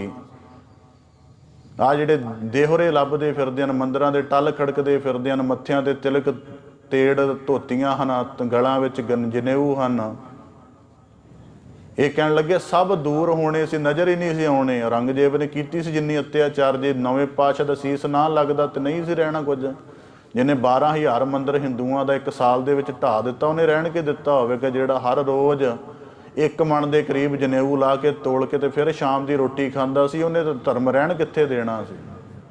कहंदे राष्ट्रपिता, अज बच्चे किसी नूं पुछ लो राष्ट्रपिता कौन है, मदन मोहन मालवीय ते लाला दौलत राय कहंदा सी, कहंदा हिंदू जिहड़े हन किरतकान हुंदे जा रहे ने दिनों दिन। कहण लगा तिलक इन्हां दा नौवें पातशाह दे खून दा ते इह कहंदे केसर दा जां चंदन दा है। वो कहंदा हुंदा सी ओपनली, किताबां लिखियां होईयां पढ़ लो उन्हां दियां। वो कहंदा सी तिलक गुरु तेग बहादुर महाराज जी दे खून दा, ते हिंदू कहंदे जी इह साडे केसर दा, चौलां दे आटे दा, संदो वो चंदन दा है, किसी होर जो भी जिन्हां दा हुंदा है। उस बाद कहने लगा राष्ट्रपिता, जिवें अज किसी बच्चे नूं पुछ लो स्कूली विद्या दे विच राष्ट्रपिता कौन है, उहदा नाम गिना देणगे। ते जिहड़ी सब तो पहलां मुगलिया सल्तनत की जिहड़ी गुलामी जलों लाई महाराज जी ने, वो तो गुरु गोबिंद सिंह साहब महाराज ने रही। ये राष्ट्र ही ना हुंदा जे गुरु गोबिंद सिंह साहब महाराज ना हुंदे। इस करके राष्ट्र का पिता कोई होर नहीं, राष्ट्र का पिता गुरु गोबिंद सिंह साहब महाराज है। इस करके कवि भाई संतोख सिंह जी ने कहा, श्री गुरु गोबिंद सिंह पावन परम सूर, कि गुरु गोबिंद सिंह साहब महाराज जी तो वड्डा कोई सूरबीर नहीं। मूर्त ना होती जो पै करुणा निधान की, जे करुणा निधान प्रीतम की मूर्त ना हुंदी ते भारत की सरजमी ये सारा कुछ अज नहीं लभना सी। इन्नियां अजीम सिफतां गुरु गोबिंद सिंह साहब महाराज जी दियां सारियां ने कीतियां हन। असीं उन्हां सिफतां दे नाल जुड़े हां। ते एक अंतिम बेनती, जदों महाराज जी ने कांगड़ सारी इबारत लिख के ये सारियां सिफतां तां अर्ज कीतियां कि साडा मन गुरु रहमत की शरधा नाल भरे।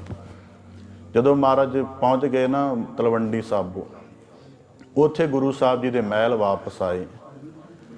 माता सुंदरी जी ते माता साहब देवां जी उन्हां हजूर पातशाह दर्शन कीते। जदों सरसा कंढे 6-7 पोह नूं परिवार निकलिया विछड़िया, उदों 4 लाल नाल सन, प्यारे भी नाल सन, होर बड़े सिंह नाल सन।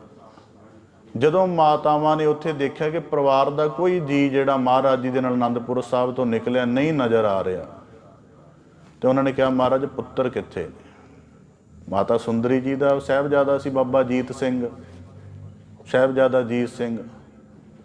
माता साहब देवां दे पुत्र भी शहीद होए जी, भावें कुआरा डोला सी, पर महाराज ने की कहा सी कि असी तेरी झोली विच खालसा पाया। इस करके जे माता सुंदरी जी का साहिबजादा जीत सिंह शहीद होया, उस मां ने चलो जे अपने नुकते तो पूछया भी मेरा साहिबजादा जीत सिंह कित्थे है, तो माता साहब देवां ने भी पूछया कि मेरे खालसे दे विच जिहड़े मेरे पुत्र सन, चलो सारिਆਂ ਦੇ नाम तो ਆਪਾਂ नहीं गिण सकते, ना याद रहिंदे ने ना इतिहास 'ਚ मिलते हैं, पर उन्हां दे पुत्रां 'ਚ भाई उदय सिंह आउंदा है, बचित्र सिंह आउंदा है, भाई जीवन सिंह आउंदा है, राम सिंह, ईश्वर सिंह, टहल सिंह, देवा सिंह, अनक सिंह, अजब सिंह, अजैब सिंह, ਮੋਹਰ ਸਿੰਘ, ਮੋਲਕ ਸਿੰਘ, ਵੀਰ ਸਿੰਘ, ਭਾਈ ਸੁੱਖਾ ਸਿੰਘ, ਮਣਕੂ ਸਿੰਘ, ਮਹਿਤਾਬ ਸਿੰਘ, ਕਿੰਨੇ 40 ਸ਼ਹੀਦ ਆਉਂਦੇ ਨੇ ਜਿਹੜੇ ਚਮਕੌਰ ਗੜ੍ਹੀ ਦੇ ਪਿਆਰਿਆਂ ਜਾਂ ਪਿਆਰਿਆਂ ਨੂੰ ਛੱਡ ਕੇ ਪਿਆਰੇ ਵੀ ਖਾਲਸੇ ਚ ਆਉਂਦੇ ਨੇ। 3 ਪਿਆਰੇ ਭਾਈ ਮੋਹਕਮ ਸਿੰਘ, ਸਾਹਿਬ ਸਿੰਘ, ਹਿੰਮਤ ਸਿੰਘ, ਇਹ ਮਾਤਾ ਸਾਹਿਬ ਦੇਵਾਂ ਦੇ ਪੁੱਤਰ ਨੇ।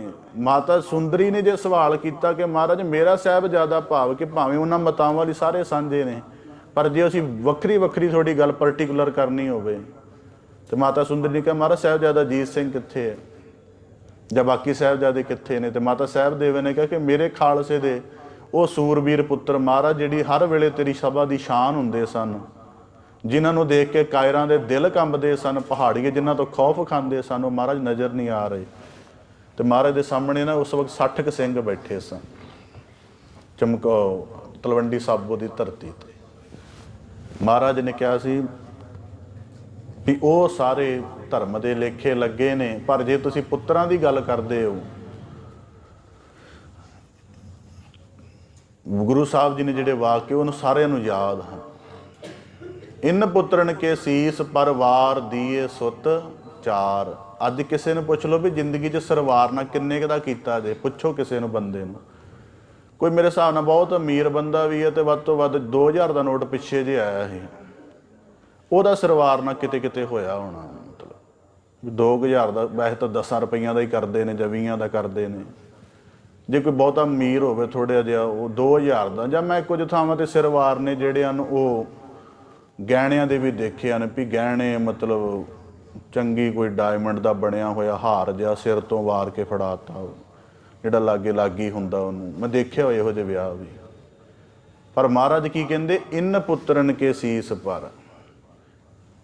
ਉਹ ਕਈ ਵਾਰੀ ਚਲੋ ਆਪਾਂ ਉਹ ਗੱਲ ਨਹੀਂ ਕਰਦੇ, ਠੀਕ ਨਹੀਂ ਲੱਗਦੀ ਵੀ ਜੀ ਫਲਾਣੇ ਦੇ ਵਿਆਹ ਤੇ 5000 ਰੁਪਇਆ ਸਰਵਾਰਨੇ ਹੀ ਹੋਏ ਜੀ, ਇਕੱਲੇ ਸਰਵਾਰਨੇ 5000 20000 ਹੋਏ ਕਰਦੇ ਨਾ ਜੀ। ਮੇਰੇ ਵਿਆਹ ਤੇ 2000 ਬੰਦਾ ਆਇਆ ਜੀ, ਸਾਰਿਆਂ ਨੇ 50-50 ਦੇ ਸਰਵਾਰਨੇ ਕੀਤੇ ਤੇ ਲੱਖ ਰੁਪਈਆ ਜਿਹੜਾ ਉਹ ਸਰਵਾਰਨਿਆਂ ਦਾ ਹੀ ਹੋ ਗਿਆ, ਸ਼ਗਨ ਵੱਖਰੇ। ਪਰ ਕਦੇ ਇਸ ਸਰਵਾਰਨੇ ਦਾ ਅਸੀਂ ਅਹਿਸਾਸ ਕੀਤਾ ਆਪਣੇ ਮਨਾਂ 'ਚ? ਆ ਸਾਡੇ ਸਾਬਤ ਸੂਰਤ ਕੇਸ ਧਾਰੀ ਪੌਲ ਧਾਰੀ ਰੂਪ। ਮਹਾਰਾਜ ਨੇ ਮਾਤਾਵਾਂ ਨੂੰ ਆਪਣੇ ਮਹਿਲਾਂ ਨੂੰ ਕਿਹਾ ਇਨ ਪੁੱਤਰਨ ਕੇ। ਅਸੀਂ ਕੋਈ ਮੁਸਲਮਾਨ ਤਾਂ ਨਹੀਂ ਹੈਗੇ ਜੀ, ਕੋਈ ਈਸਾਈ ਨਹੀਂ ਹੈਗੇ, ਠੀਕ ਹੈ, ਉਹ ਵੀ ਧਰਮ ਮੁਬਾਰਕਨ ਪੂਜਨੀਕਨ ਅਦਬਯੋਗ ਹਨ, ਪਰ ਸਾਨੂੰ ਆਪਣੇ ਪੰਥ ਦੀ ਮਰਜ਼ਾਦਾ, ਆਪਣਾ ਰੂਪ ਦਿੱਤਾ ਮਹਾਰਾਜ ਜੀ ਨੇ। ਕੀ ਇਨ ਪੁੱਤਰਨ ਕਿਹੜੇ ਸਨ? ਜਿਹੜੇ ਉੱਥੇ ਅੰਮ੍ਰਿਤਧਾਰੀ ਬੈਠੇ ਸਨ, ਜਿਹੜੇ ਗੁਰੂ ਸਾਹਿਬ ਜੀ ਦੀ ਪੌਲ ਨੂੰ ਪਰਣਾਏ ਹੋਏ ਨੇ, ਤਿਆਰ ਬਰ ਤਿਆਰ ਨੇ। ਉਹੋ ਜਿਹੇ ਵੇਸ ਭੂਸ਼ ਅੱਜ ਸਾਡੇ ਸਾਰਿਆਂ ਦੇ ਨੇ, ਅੰਮ੍ਰਿਤਧਾਰੀਆਂ ਦੇ, ਸਿੱਖਾਂ ਦੇ, ਸਿੰਘਾਂ ਦੇ। ਮਹਾਰਾਜ ਨੇ ਕਿਹਾ ਇਨ ਪੁੱਤਰਨ ਕੇ ਸੀਸ ਪਰ ਵਾਰ ਦੀਏ। ਇਹ ਨਾ ਜ਼ਿੰਦਗੀ 'ਚ ਗਾਂ ਤੋਂ ਅੱਜ ਜਿੰਨੇ ਕਥਾ ਸੁਣ ਲਈ, ਉਹ ਗਾਂ ਤੋਂ ਇਸ ਗੱਲ ਦਾ ਮਾਣ ਨਾ ਕਰਿਓ ਵੀ ਮੇਰੇ ਪੁੱਤ ਦੇ ਵਿਆਹ ਤੇ 1 ਲੱਖ ਰੁਪਏ ਦਾ ਸਰਵਾਰਨਾ ਹੋਇਆ, 5 ਲੱਖ ਦਾ ਸਰਵਾਰਨਾ ਹੋਇਆ। ਉਹ ਹਮੇਸ਼ਾ ਇਹ ਗੱਲ ਯਾਦ ਰੱਖਿਓ ਵੀ ਸਾਡੇ ਸੀਸ ਤੋਂ ਪਹਿਲਾਂ 4 ਪੁੱਤਰਾਂ ਦੇ ਤੇ ਆਪਣੇ ਖਾਲਸੇ ਦੇ ਸਰਵਾਰਨੇ ਗੁਰੂ ਗੋਬਿੰਦ ਸਿੰਘ ਸਾਹਿਬ ਮਹਾਰਾਜ ਜੀ ਨੇ ਕੀਤੇ ਨੇ।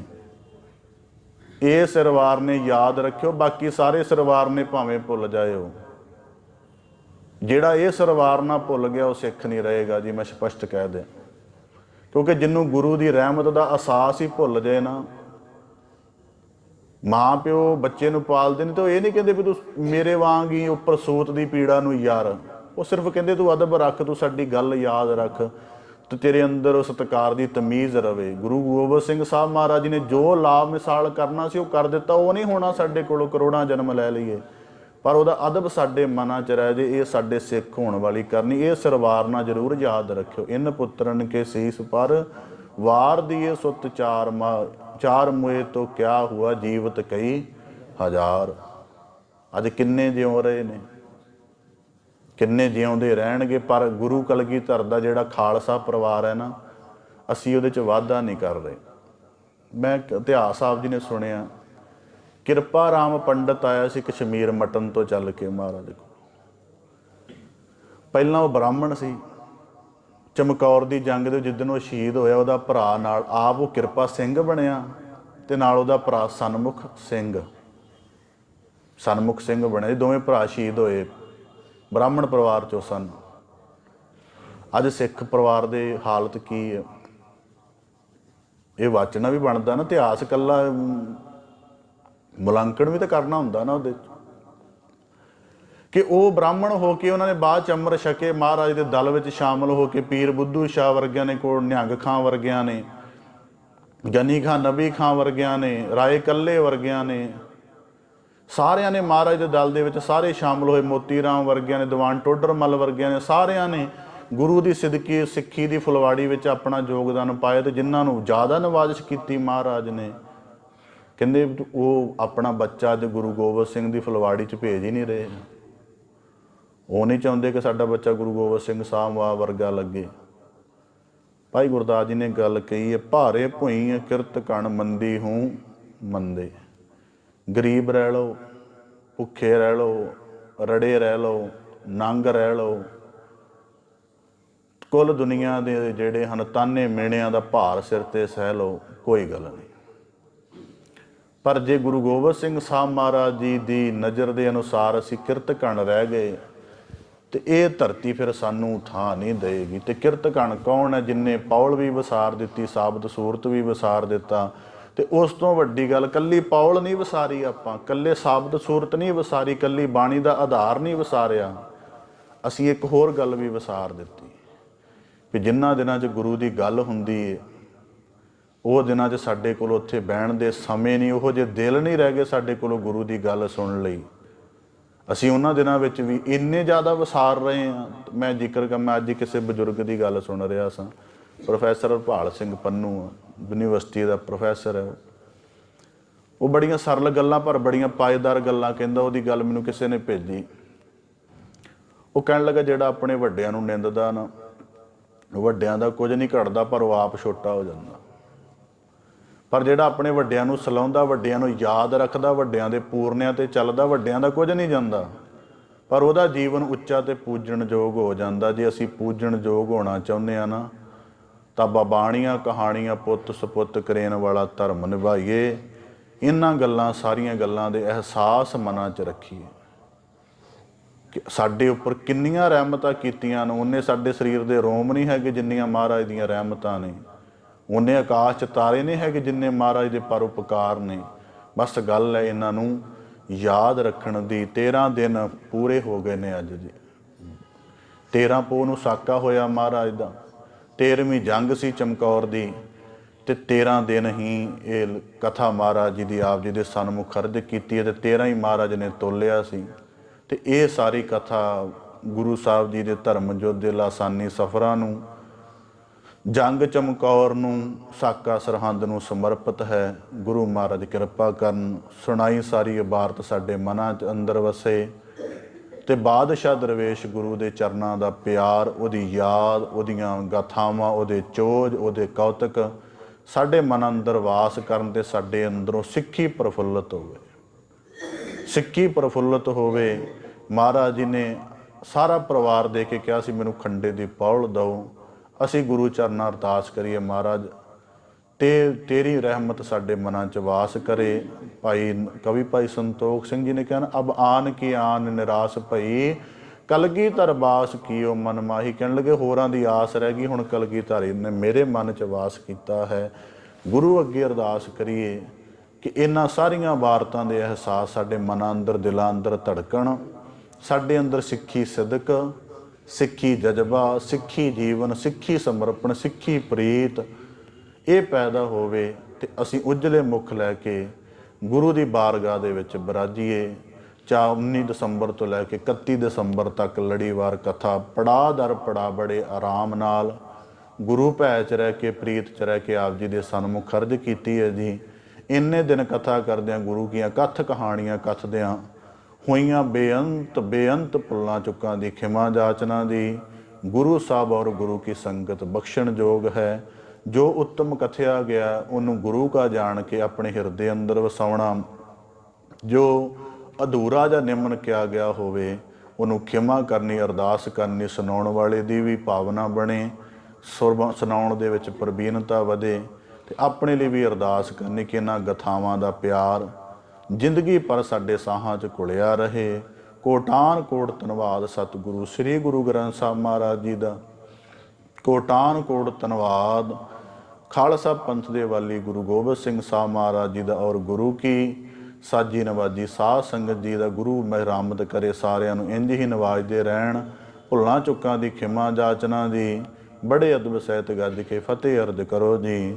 ਵਾਹਿਗੁਰੂ ਜੀ ਕਾ ਖਾਲਸਾ, ਵਾਹਿਗੁਰੂ ਜੀ ਕੀ